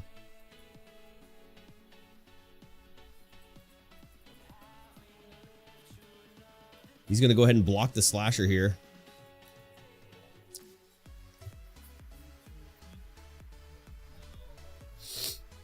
And Matt goes down to 12. Jesse's going to lose a life and draw a card from the Glissa. Matt plays out a land for the turn. Does he? Is that what he did? Yes, he did. Comes into play tapped. Tapping for 2, 3. Urbrax Forge.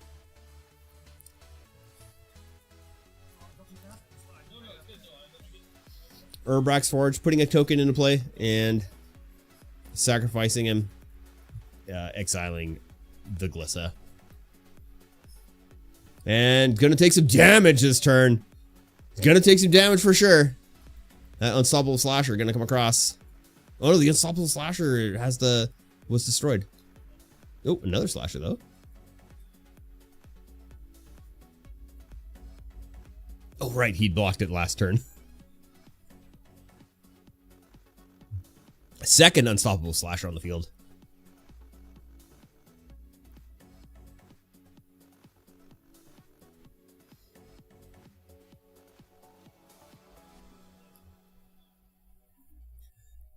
Doing the old adventuring Dread Whisper. 3 damage coming across.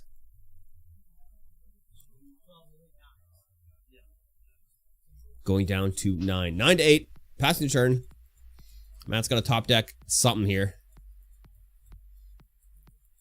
There's land. It's going to be able to play down that Rotten Mouth. Hard cast Rotten Mouth.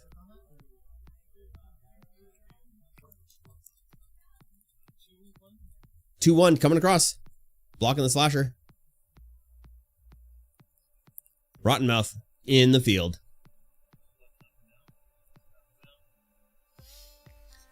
Jesse discards Llanowar Elves due to the blight counter on the Rotten Mouth. Unstoppable Slasher number 1, going to be coming back next turn. Llanowar sit in the field.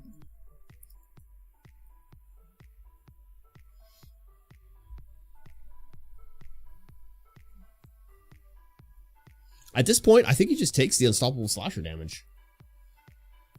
He's only got 9 life left. He's going to go down to 4.5 life.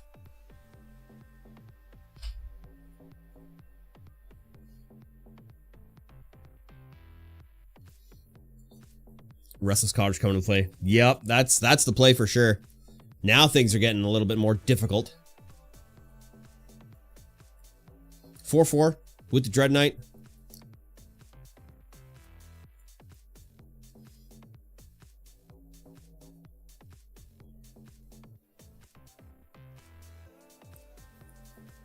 I think that's game.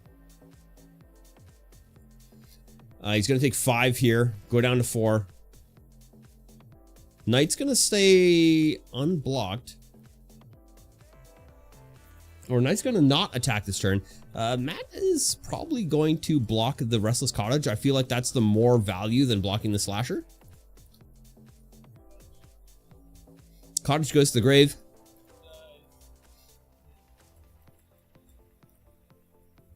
And the Unstoppable Slasher going to do 2 damage. And then going down half.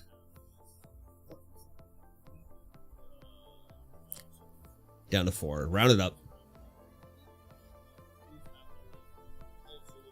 Oh, no, goes down to 3. Okay, yep. Half the life rounded up goes down to 3. Does Matt have what it takes to get through this defense? I don't think he does. Needs to gain some life. Jesse has 1 card in hand. Is going to be able to sacrifice that food token as well as discard that card to keep 3 creatures. He'll have 3 creatures. It's kind of over. You got to play with that Rotten Mouth, I think. Oh, it does have a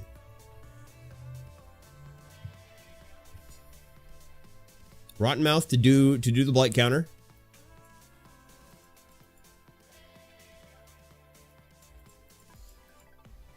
Sacrificing, discarding a card or sacrificing this creature. Gets him down to, and then going to combat.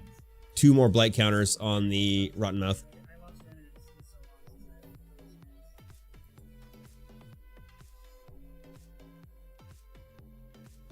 So he's going to discard a card, sacrifice 2 creatures. Or 2 permanents, rather, non-permanents. So probably an Unstoppable Slasher and the food. And then I'm going to have 1 non-Unstoppable Slasher and a Mosswood Dread Knight on the field. You got to play that Dread Knight, that Rotten Mouth.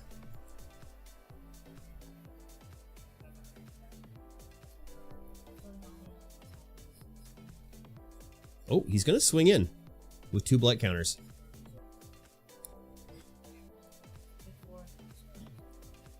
I don't think this is the play. Discard, sack the food. Does that gain him 3 life to sack the food like that?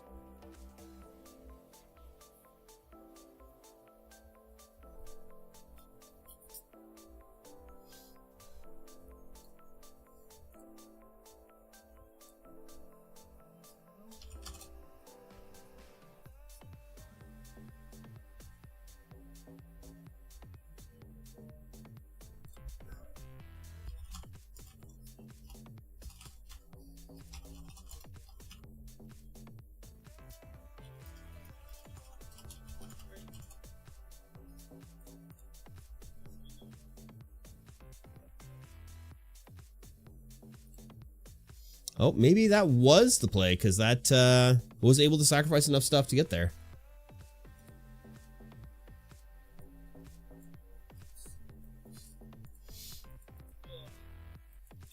Now, unfortunately, Jesse's going to have to sacrifice five things on Matt's next turn.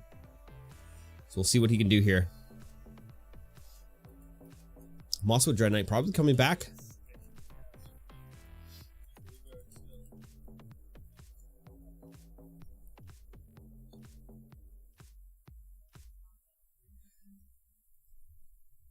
Unstoppable Slasher, and a Mosswood Dread Knight. Matt still has 2 blockers.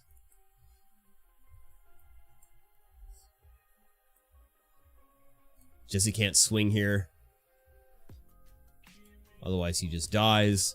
And when Matt goes to combat, those Rotten Mouth Vipers are going to make him discard 5. 5 or 5 something.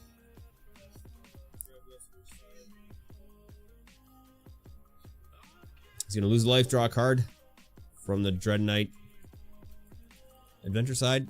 Dread Whispers.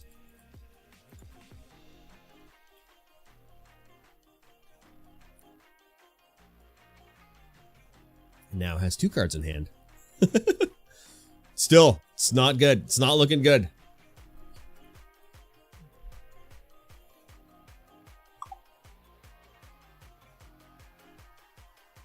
It looks like Ian is getting ready to leave, but he can't leave because we need him for draft. Little F-bomb from Jesse here. I think he knows he's done. He's lost here. Unfortunate. I'm sad we couldn't see the Unstoppable Slasher combo go off. Another Urbrax Forge hitting the field.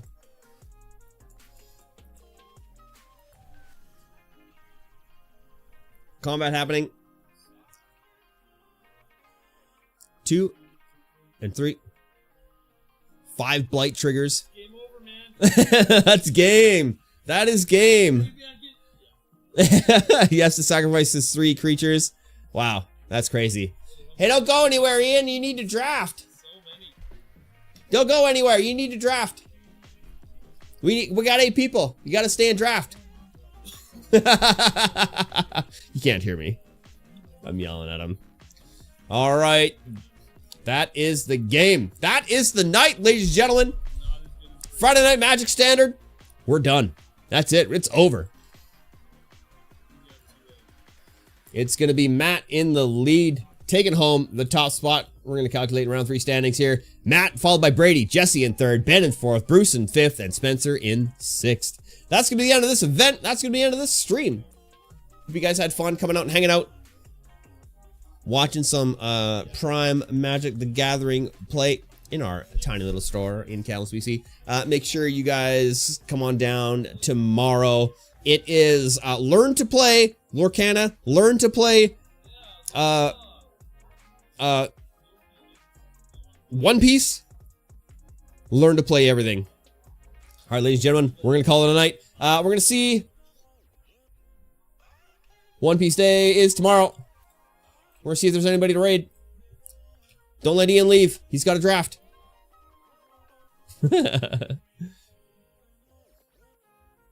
Oh, Impact Gaming. Oh, Samson won. He's playing Magic the Gathering. We're gonna raid Samson, local guy. I don't know how local. He's pretty local, but I don't know how local. He's from somewhere. He's in Canada. Oh, he's 6'3"? We are not worthy.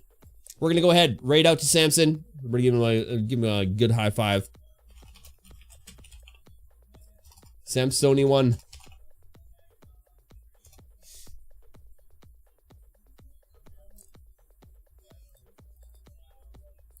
Oh god, how do I unmute him? There we go. He's unmuted now. Looks like he's playing some Magic the Gathering as well. I can't hear anything he's saying, but I have the wrong headphones on, so that's probably why. Alright, ladies and gentlemen, have a good night.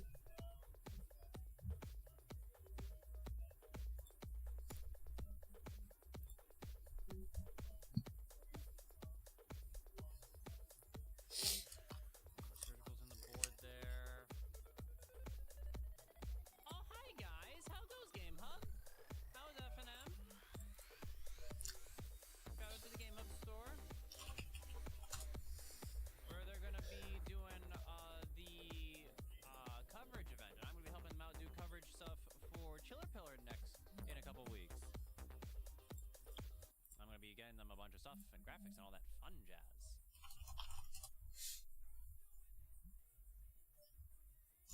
Yeah, it's gonna be a good time. Right now we're just right now I'm just bashing my head against the modern wall, against the wall that is modern, because this format is dog shit, and I'm trying my best to find a deck and archetype that I enjoy. So I think we're just gonna go with the tried and true. We're gonna play Rakdos Death Shadow tomorrow morning in the Mana Traders event. I'm going to lose, but I'm gonna have fun losing.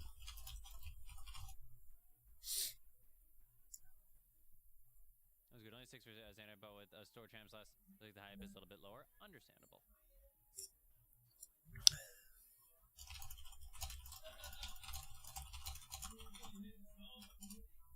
Do we play Magebane Lizard or do we jam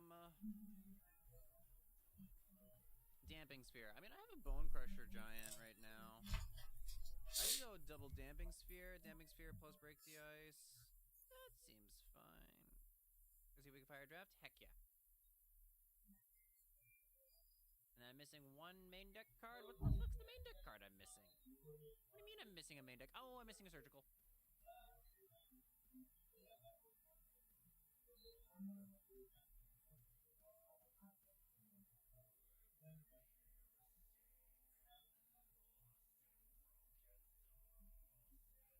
We love our one of main deck Surgical extractions.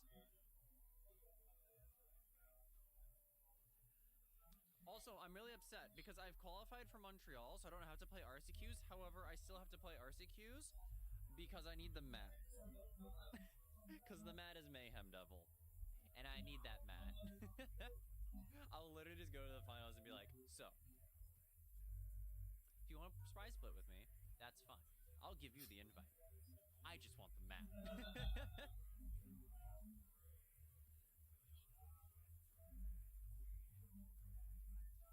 I just need the mat. I need more neoprene. Specifically that neoprene. The Mayhem Devil? It's the anime Mayhem Devil. And I need it. Mayhem Devil, my beloved. Alright. I'm gonna submit this for Mana Traders.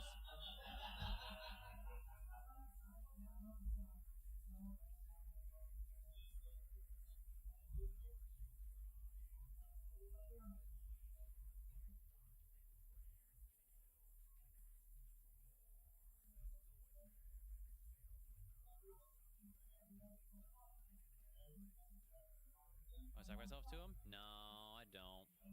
It can't. He doesn't sacrifice anything. What I do want is I want to kill all my enemies with his deathly pings.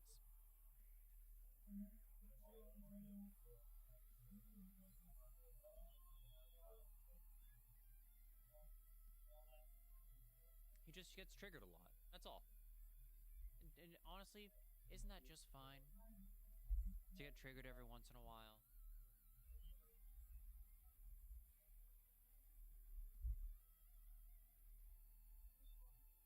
Come here.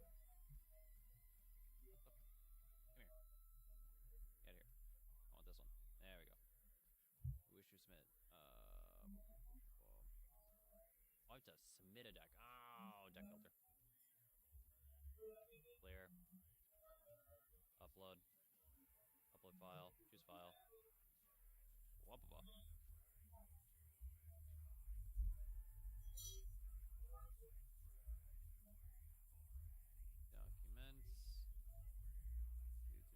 Do. Are there any modern fling decks like what's in standard right now? Nope. Unfortunately not. Save to this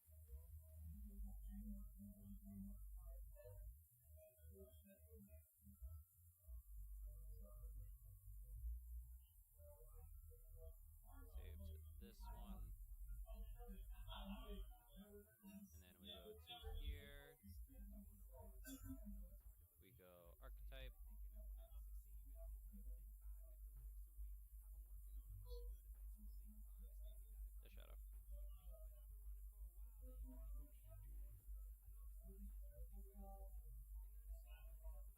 Ooh. My decks. Why is there two different ones?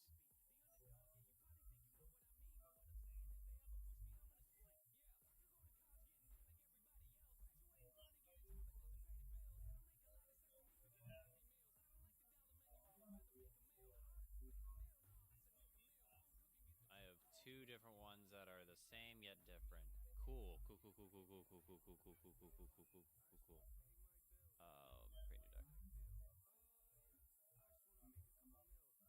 The shadow. BR Shadow November. Save. There we go. Enter your series.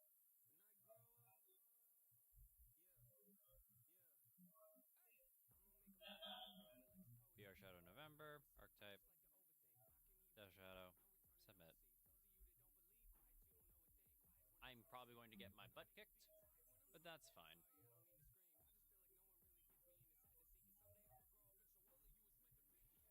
Cool, and that should be it.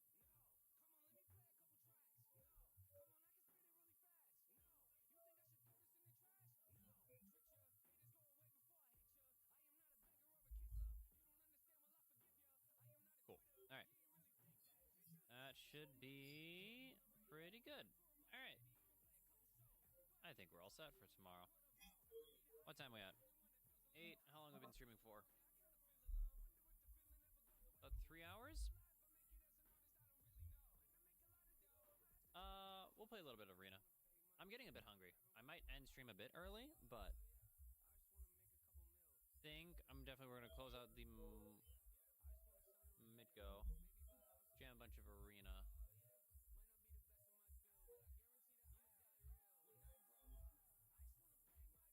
And keep testing out the Jund deck.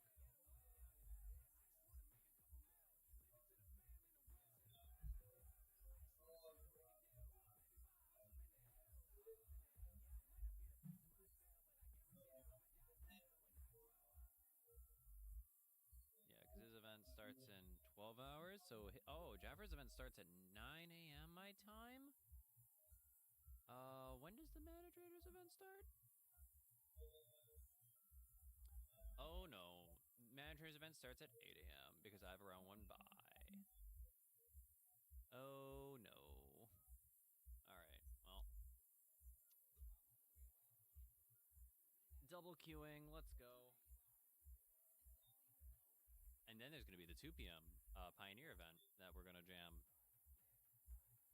I made up Magic for years. What colors are popular now in cards you would suggest? What format are you looking to play? Because right now, a lot of stuff is viable. If you are looking to get back into the game, I would recommend Standard to start. If you're looking to get into the game, we just had this new set called Foundations come out. This set will be legal in Standard for 5 years. I would look into the cards from there, and then slowly expanding your collection from there. Duskmourn is also going to be in Standard for 3 years. So you will have that set as well. Those are probably the 2 sets I would look into. The Overlords are very good from Duskmourn. A lot of the red mouse creatures are very good from Bloombarrow. There's a lot of stuff that's very good right now, but I would start with Foundations. Mono red is probably like a good starting point if you want to. Then you can move into green and blue and stuff like that.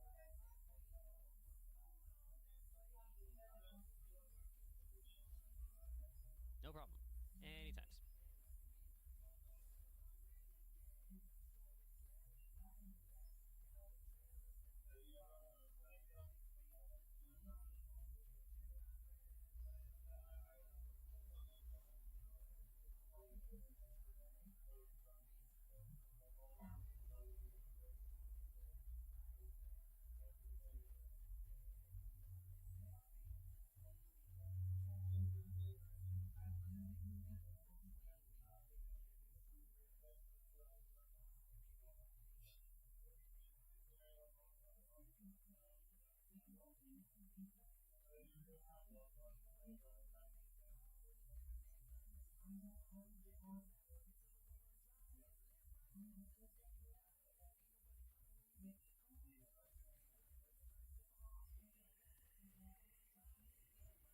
Ooh. Death.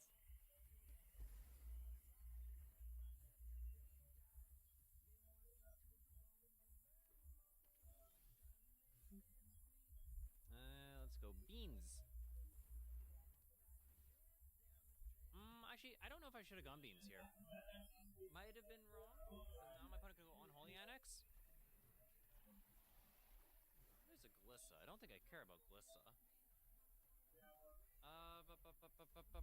I think what I want to do is I want to look at their hand. So we want to go Swamp Duress.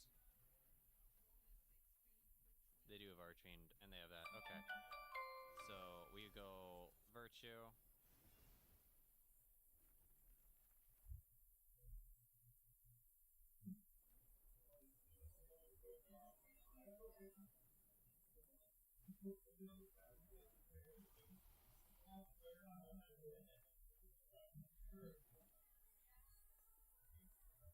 Think we just chill here.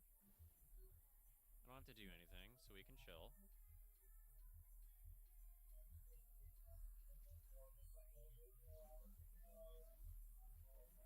Tear asunder.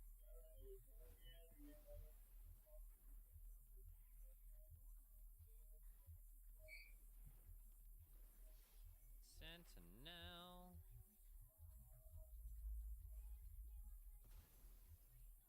There's a cut down, looking like they're probably gonna bin that. Yeah, they do. Okay. So we're gonna go theater. No, I go beans first. We draw a card first, then we surveil. That way we see more cards.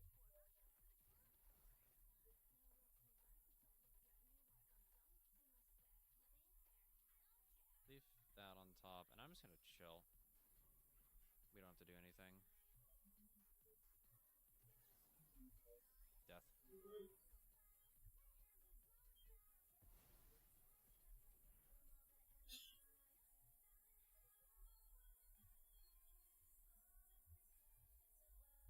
Getting the HPV vaccine when you're young can protect against several cancers later in life. Future you. Are you me? Well, thank you. Yeah, 20 years from now. Cool. Get started at healthlinkbc.ca/HPV. The ultimate transforming Batmobile. Go from vehicle to mobile command center. Transformation complete.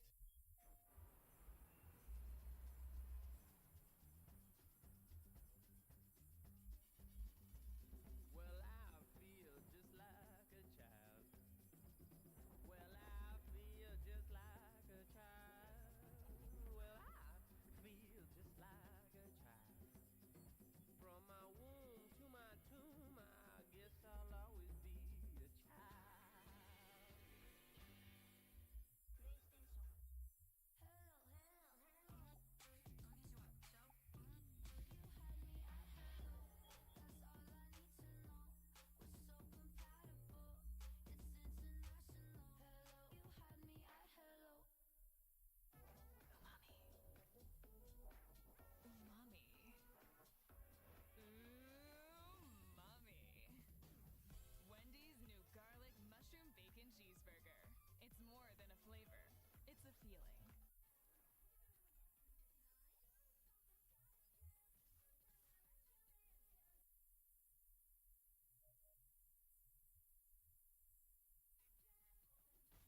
Goose.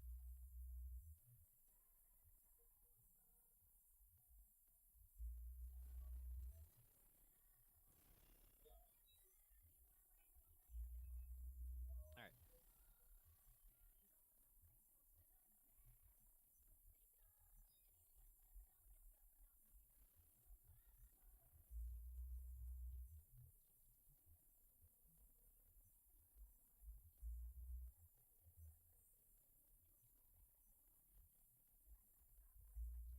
You're non-Monica flipping out again? Oh, thank you.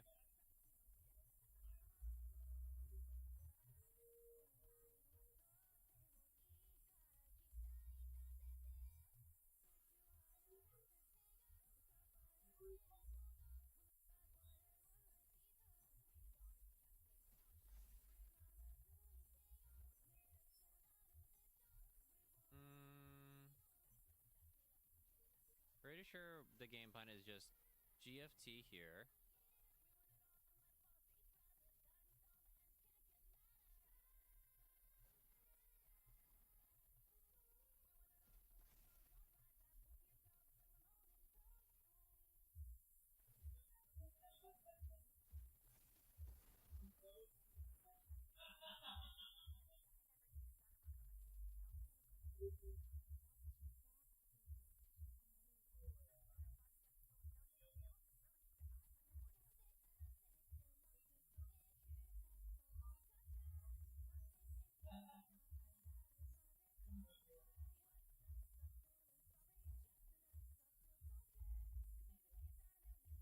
We'll go beans. Sorry, I'm messaging some people on the side here.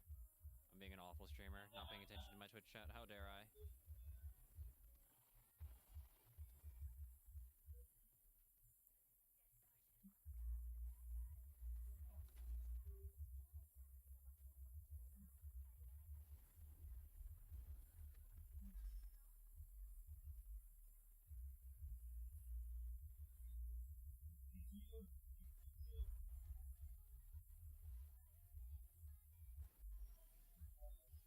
Schools.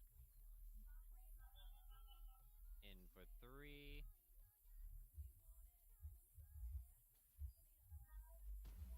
Then my opponent has a 200 card deck. Oh boy. Draw 3 cards. That sounds about right. Chandra. My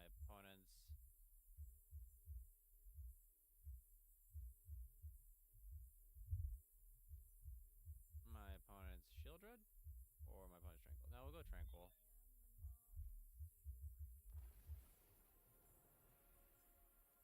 I will burn Phyrexia to ash. Destroy.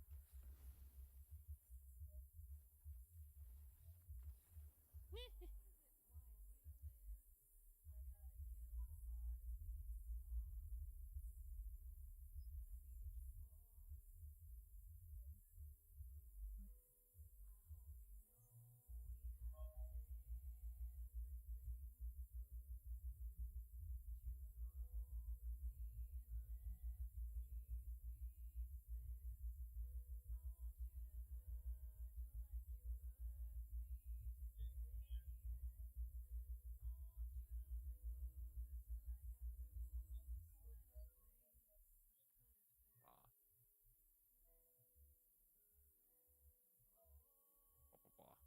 I'm gonna go here. We'll put Vivian in. Go there. This.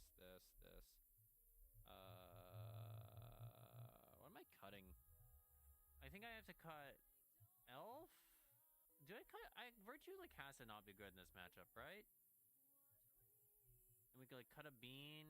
Cut down Sills is pretty good. Pulse is pretty good. Cover up is like a catch-all.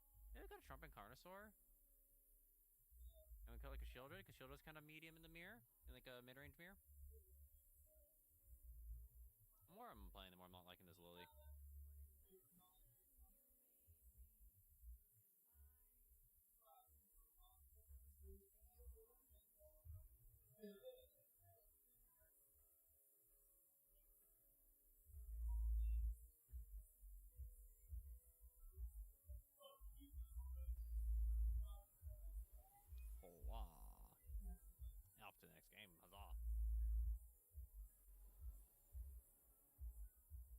Jaffer.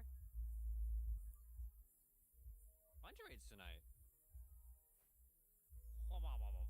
Thank you so much for the raid, Jaffer. Hello, everyone who doesn't not know me. My name's Sam71. I stream Magic the Gathering a whole heckin' bunch. I've also, last weekend, I was in charge of doing coverage for Canada's regional championship over in Calgary. So I was in the coverage booth, and that was a lot of fun. I did not do well in that event. I got my shit kicked in because I had 3 bad matchups in a row, and it sucked. I went 1-4. And now I'm very sad. So what was last weekend? Last weekend was my regional championship.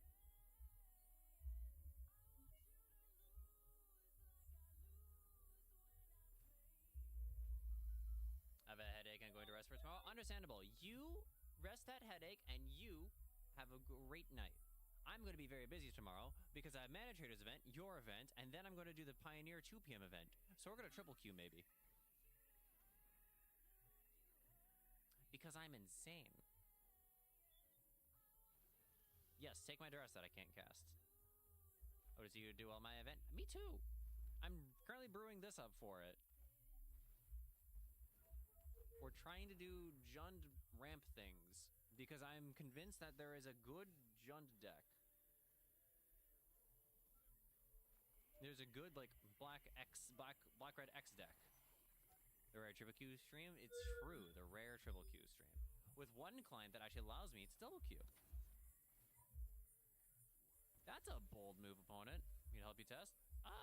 If you want. I think I'm like pretty okay at the moment.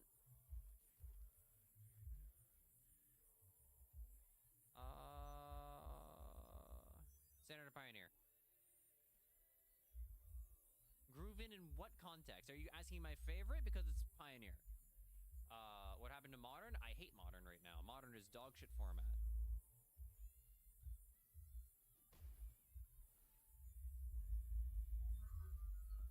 I will enjoy Modern infinitely more when the One Ring goes away. This deck? Oh, this deck is Standard.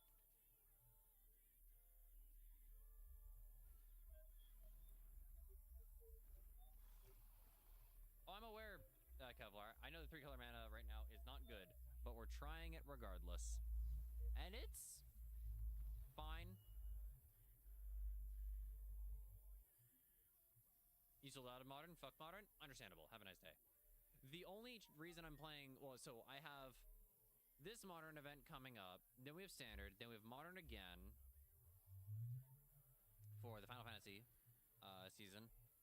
And then we have 2 Standards, if I remember correctly. No, because this RCQ season Standard, next Modern, then Standard. Yeah. And then I have my Modern RC, which is Ottawa. Then we have Standard RC, and then it'll be Modern, Standard.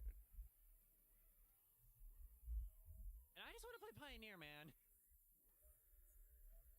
I just want to play Sacrifice. Let me...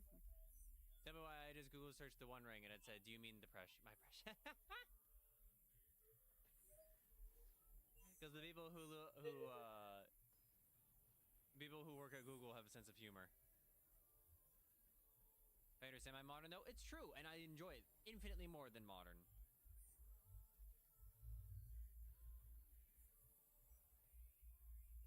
Or cast it. Jaffer, I'm the first person to sign up for it.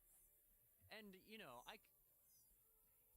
also, you doubt me. I can do both. I can play and cast at the same time.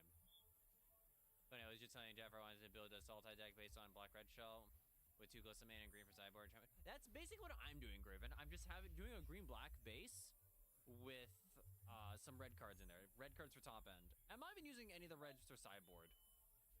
Like, red right now is, like, actually, like, really not in a good spot unless you're just wanting to be aggro. And I was actually looking at it.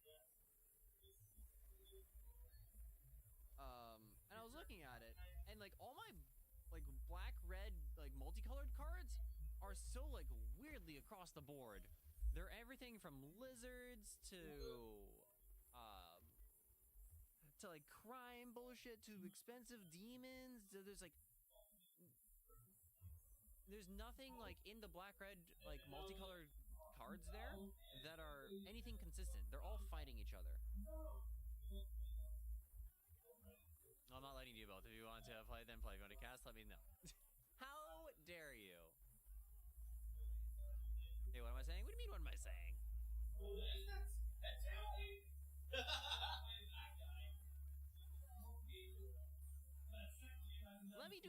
You coward.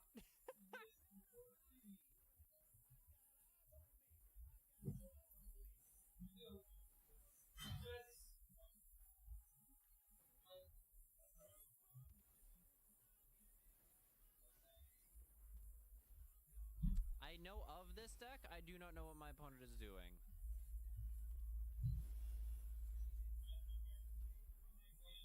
I think Demir needs to improve its game versus mono white. Tilta helps out. The deck slows down a lot. True. Or you can play the first half to drop and cast. True. I could do that.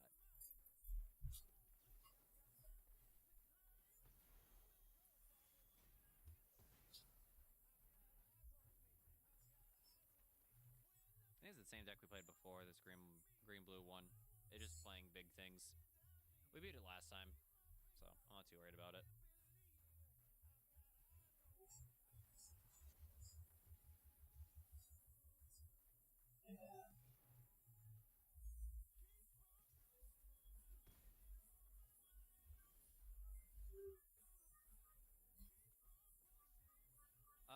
Varlas, thank you so much for the follow, my friend. Welcome to the Rakdos Club. We're Rakdos related accessories. We have Rakdos and Rakdos related accessories. Hope you enjoy your stay. Mr. 200 cards, just hardcast Atraxa. Love fucking Mao, Kevlar. It's always mono red that's an issue most of the time. 65% win rate, that's just dumb. It's true. Imagine heading to bed out. Have yourself a great night, friend. Get some rest. You deserve it. We're just playing Llanowar Wastes here, and I'm just going to pass the fucking turn. I ain't doing shit. I'm chilling. I am big chill.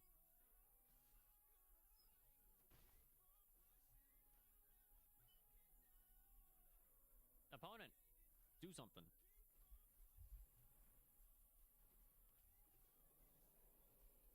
This is where my opponent has like something weird, so I'm just gonna kill their otter.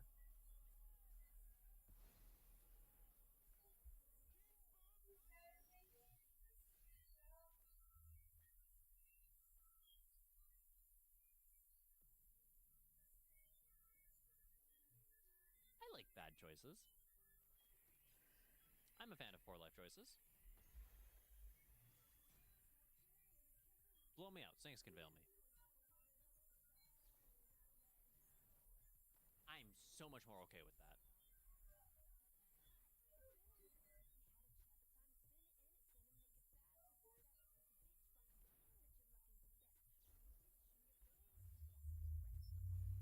You get nothing.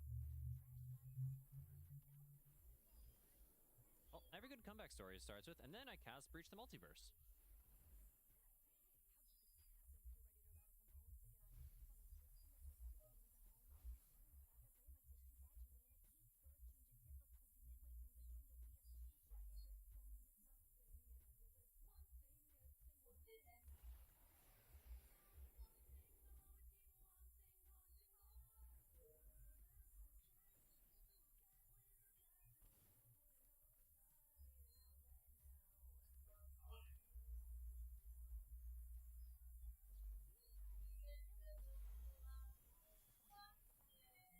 Sure. No blocks. I should have blocked, actually. I should have. Because we can cast Virtue next turn, and then they only have 1/5/5. Yeah, that was a mistake on my part. Jump it!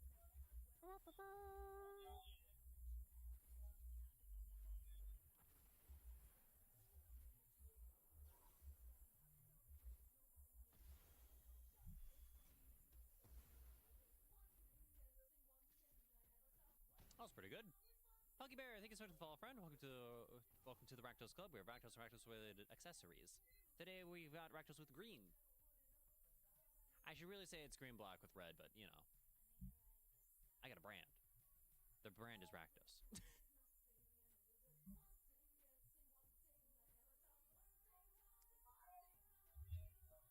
Something more. Demon, believe in a king or a god.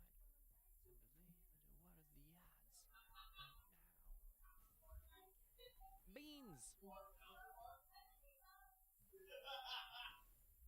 Lose some life.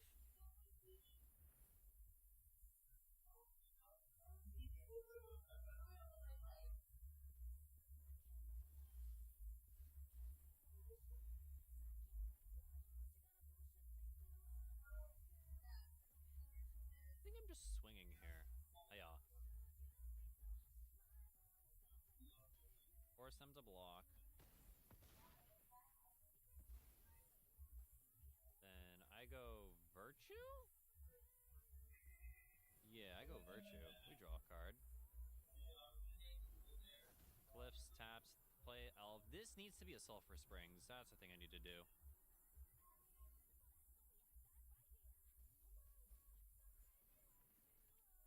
Our decks never go first. I bet everyone will stop playing red. That sounds not great.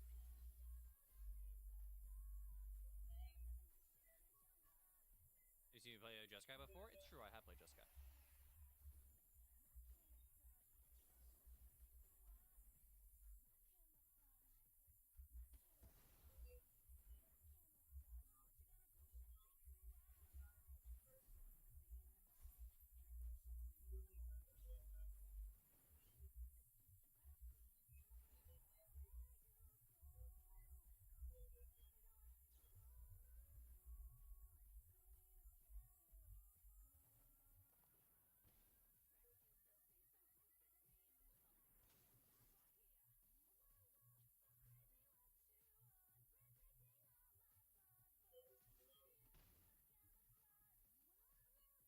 Yeah, if that was an untapped black source, holy, my opponent would be dead.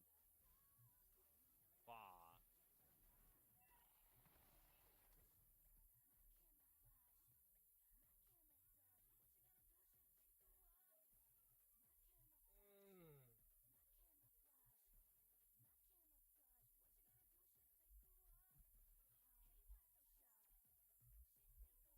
As opposed to consider they're currently they are alive. It's true, they are very alive.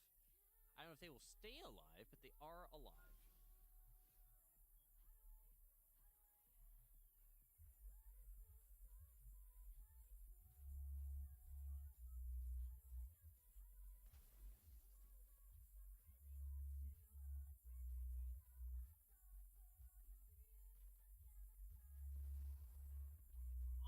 I cast Shieldred.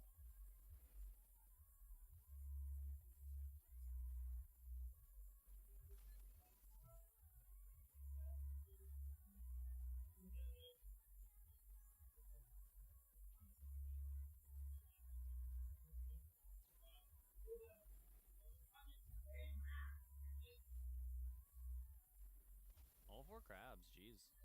Just crabbing out.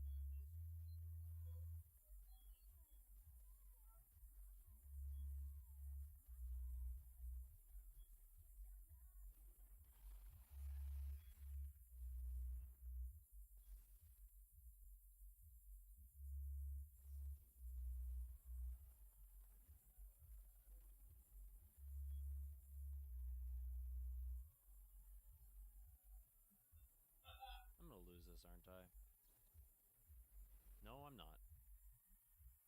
Your beans trigger before the bounce effect happens. Needed exactly on summon.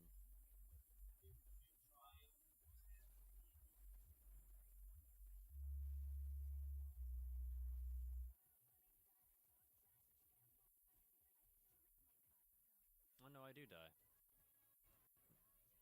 No, they don't. They don't make food because they don't control squirrel. Whew.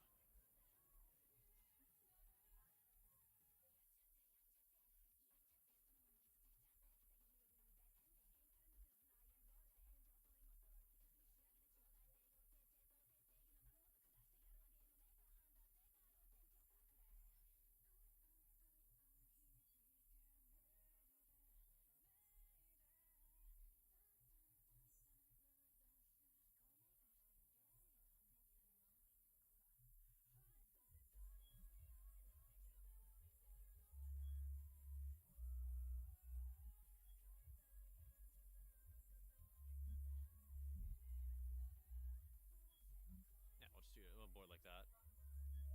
I think boarding like this seems fine.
a land drop. That's good for me.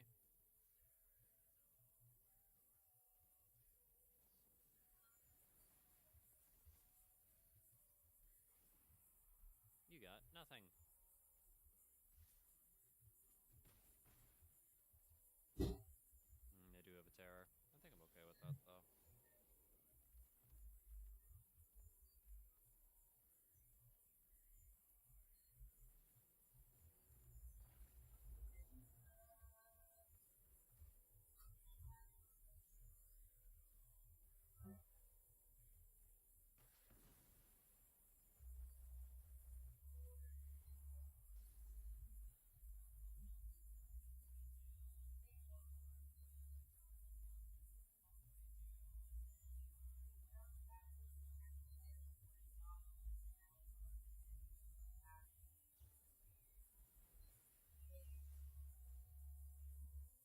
Probably just grabbing land.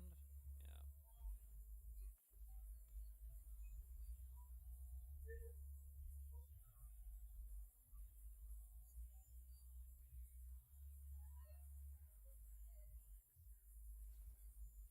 Yep.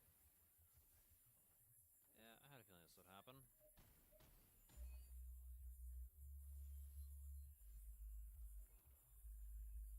Six mana available to me.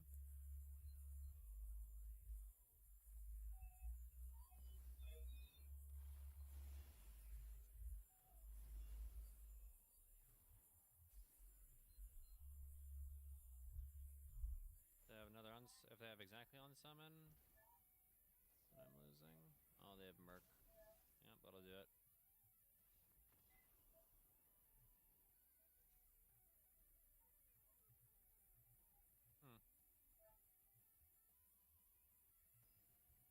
Couldn't do much when their hand was nothing but gas, and I had a little bit of a slow start.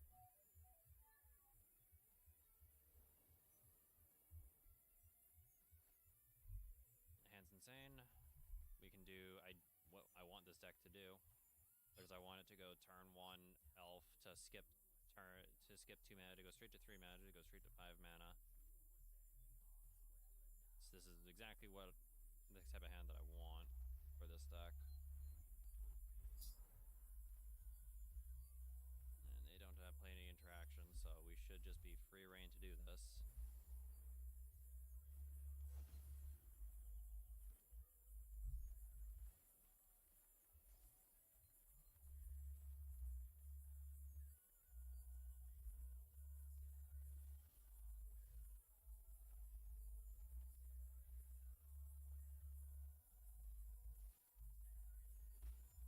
I'm just gonna play this, but I'm not gonna use any of her abilities. I'm just playing her just for the sake of playing her. And I got a negate out of it. Sick.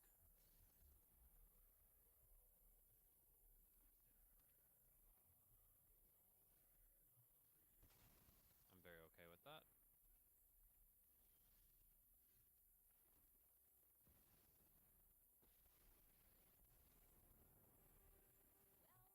Chandra uptick, green red, bean. Is it glitching? Again?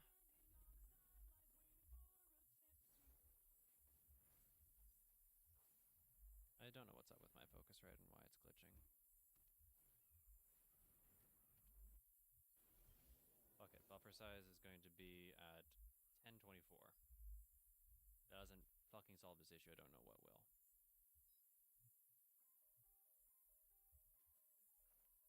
Other than I'd probably have to reinstall the drivers.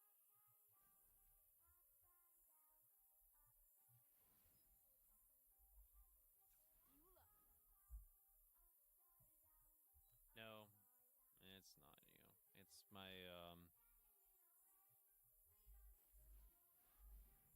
it's my focus right.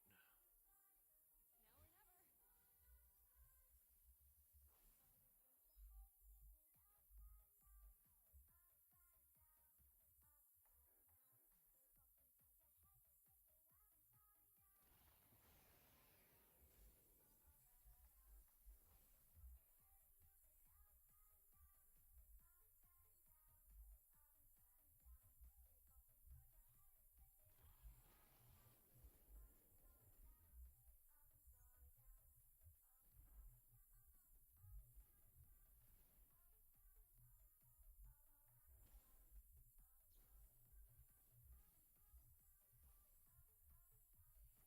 Yes, draw cards and have a Shieldred out. That will save you.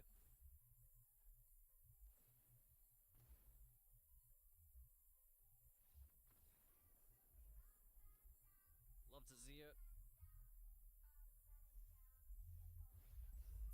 That's what we like to see.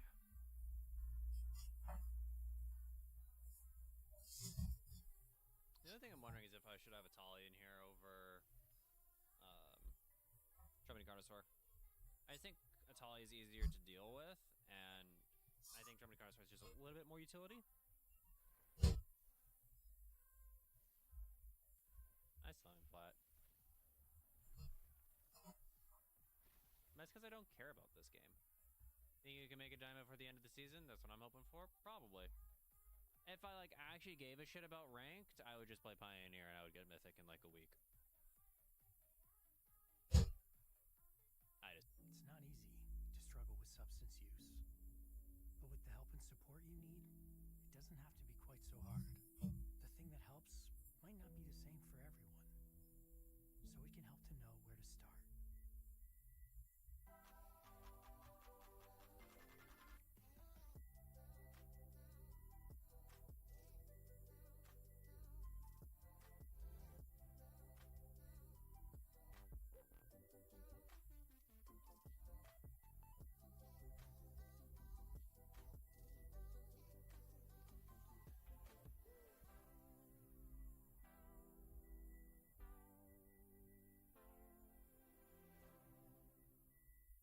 Certain people make things. They're driven to perfection. Not for attention, but rather a chance to craft amazing moments. Craft driven for moments that drive you. When babies start moving, life can get messy. I love knowing that Huggies Little Movers have his back. Built-in poop pocket helps prevent blowouts. Plus, they're super soft and absorbent, so he's comfy all day. One less mess? Count me in. Learn more at huggies.ca. Denim. Hi. Now we're comfortable. Let's talk urine leakage. Tana Men protective underwear are designed for men with a discreet, secure fit and protects like Tana. No more dribble dramas. Keep control. Discreet protection designed for men. Yeah, I did renders. I saw that. I have to get a gold at the start of season is torture. I find gold. Getting through gold is easy. I find plats the hardest. The UI is ass. I'm okay with the UI. It's fine. Yeah, I'm probably gonna have to get a Mori cup. Laggy's a lot of problems. So I'll get on my soapbox here. I don't have an issue with Arena. That being said, I'm currently using a $1,500 computer. I have a very expensive computer. I have 32 gigabytes of RAM. I have a very good processor. I have a fucking like 3080 in this GPU in there. It's not even the bad news top one. I think it might actually be like a 3060, not a 3080. It might be a 3060. Regardless, it's a very good GPU. And do you know what? I use this very expensive, very high quality GPU to use to play Midgo and to play Arena. Great programs. So, while the client does have its issues, it's very much a sort of situation of like if you have like the specs and everything, you can do it. It does lag every now and then, and it glitches out every now and then. But then we have the opposite side of we have this client versus an Excel spreadsheet.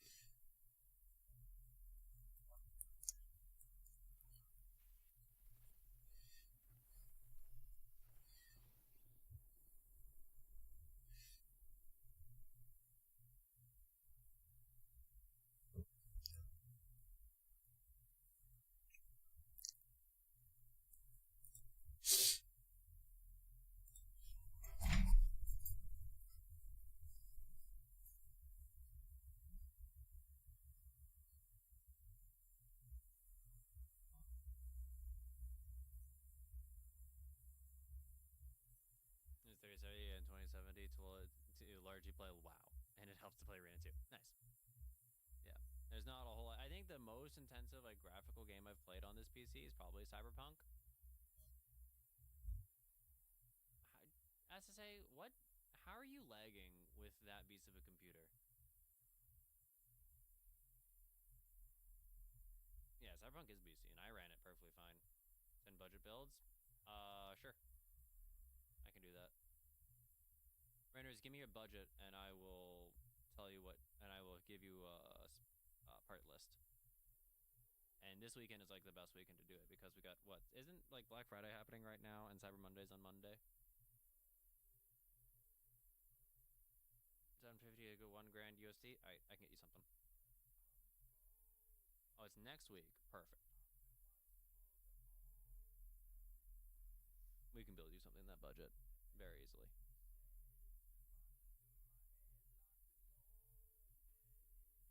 Oh, that's pretty budget. That's like solid mid-tier. Renders is in Texas.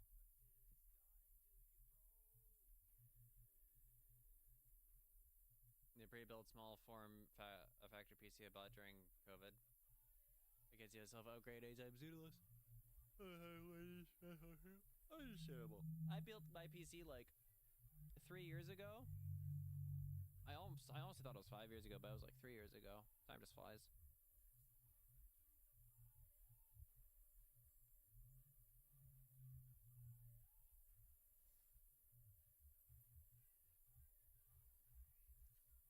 Alright, I need to swap out this Blackleaf Cliffs for a Sulfur.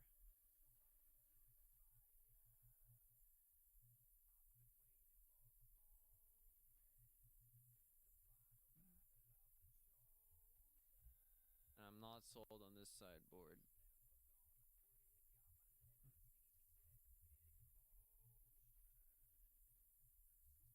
I think I want to cut one of these Gix commands and cut a choking, maybe? Like, my hardest matchups are going to be the Demir deck and aggro.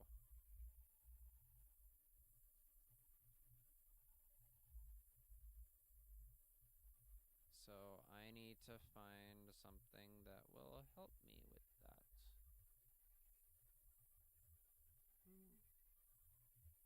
I mean, a lot of stuff already does.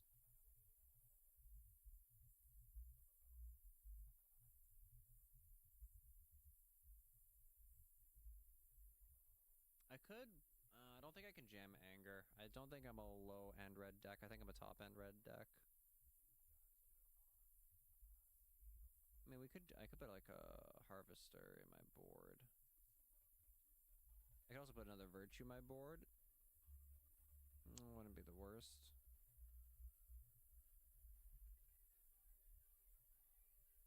Torches are always fine, but again, I don't think I'm an early.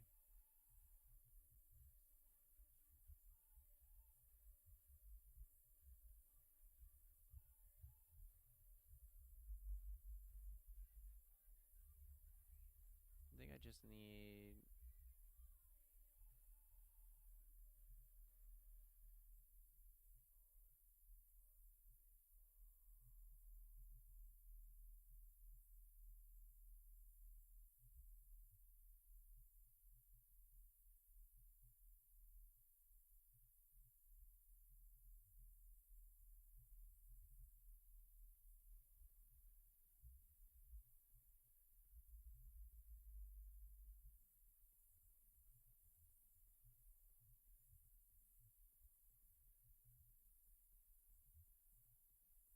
Yeah, you could get more RAM. Nowadays, you kind of need more RAM. It used to be that 16 gigs were perfectly fine, but like now you kind of need 32. Well,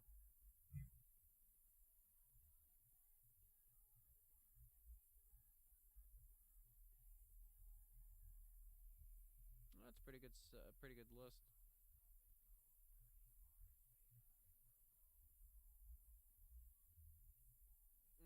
You're using Ryzen GPU though. That's my only issue.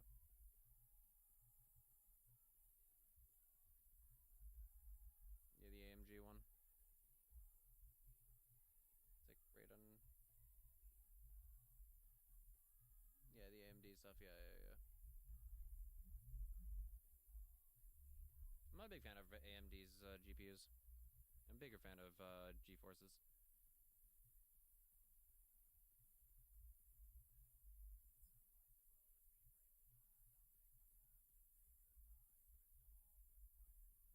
Go AMD, and there's a lot of issues. Like you kind of like right now, like AMD's kind of kicking Intel's ass. Yeah, as long as you got a good cooling system, then you're fine on processor. But like also a lot of the CPUs that Intel use are not great. So pick a poison on that front.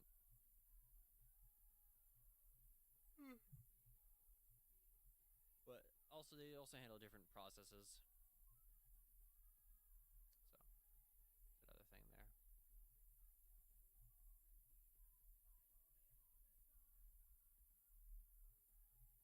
Yeah, I agree for raw FPS it's AMD.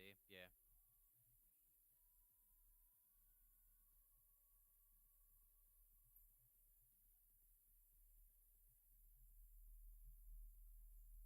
There's this really nice laptop I saw at Costco. It's like 1,700.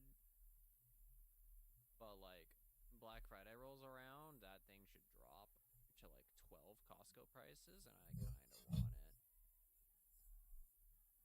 Cause that would be creation issues, yeah. Cause I really need a laptop that's powerful enough so then I can do streaming a lot more mobile, so I don't have to lug my tower everywhere I have to do coverage for a tournament.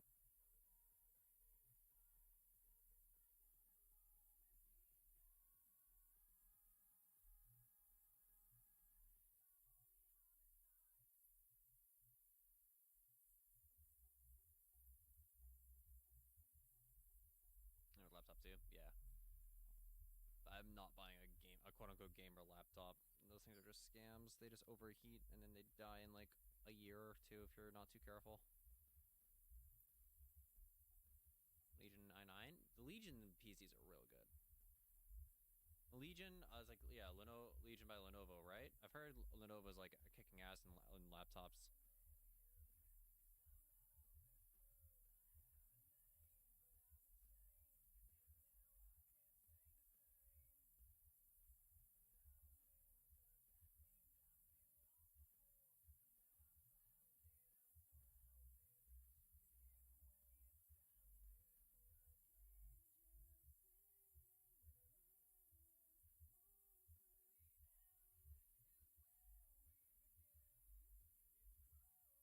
Going is really good, but I want to wait for 15 to come out. Yeah.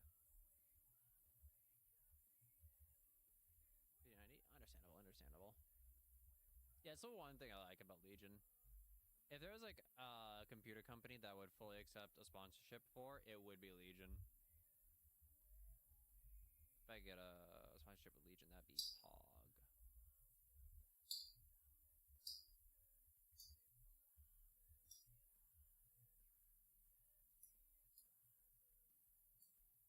I can't find what I'm looking for.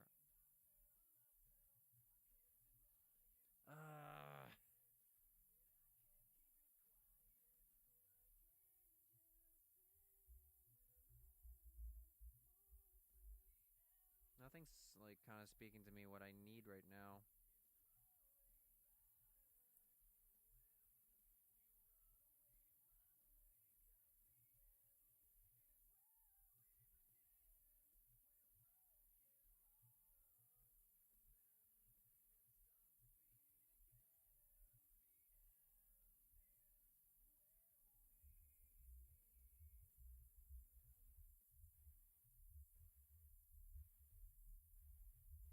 Are we back in the times of where I'm boarding fucking Moment of Craving for aggro? Is that how awful my aggro matchup is?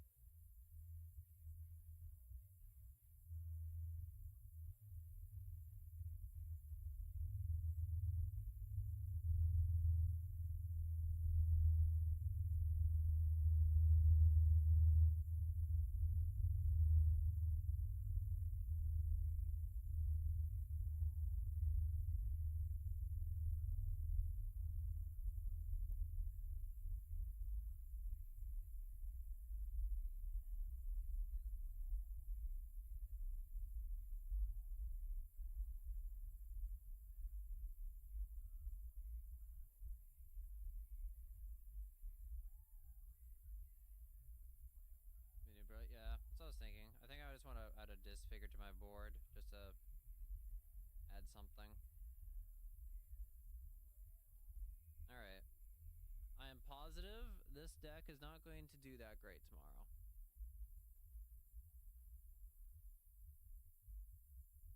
Yeah. But. Oh, no, unless we try. Scared money don't make no money.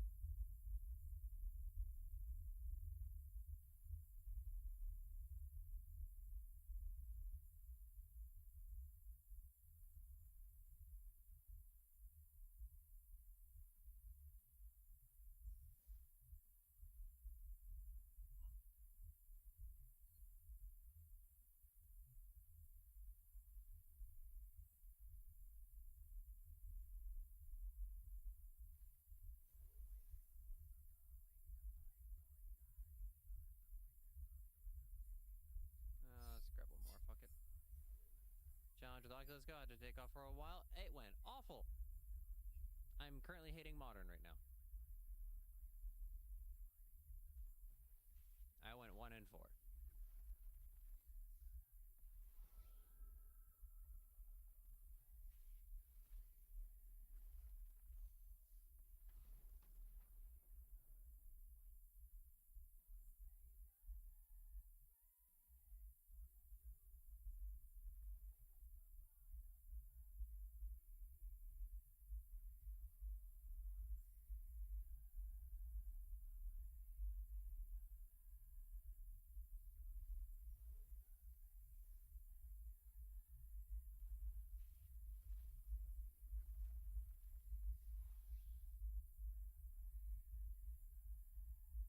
Played 6 rounds with Oculus. You faced Boros Energy every round? Yeah.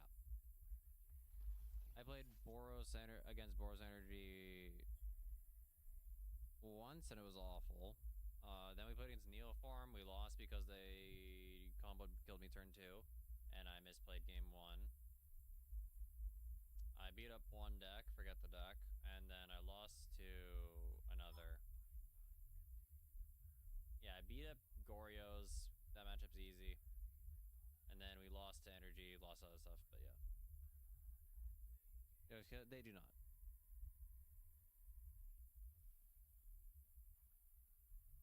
But yeah. What? Alright, I was really hoping to get another mythic.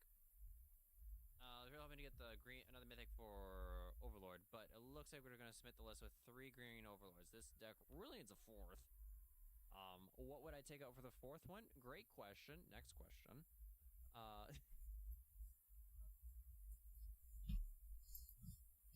Playing Frog Tide or Frog Eye.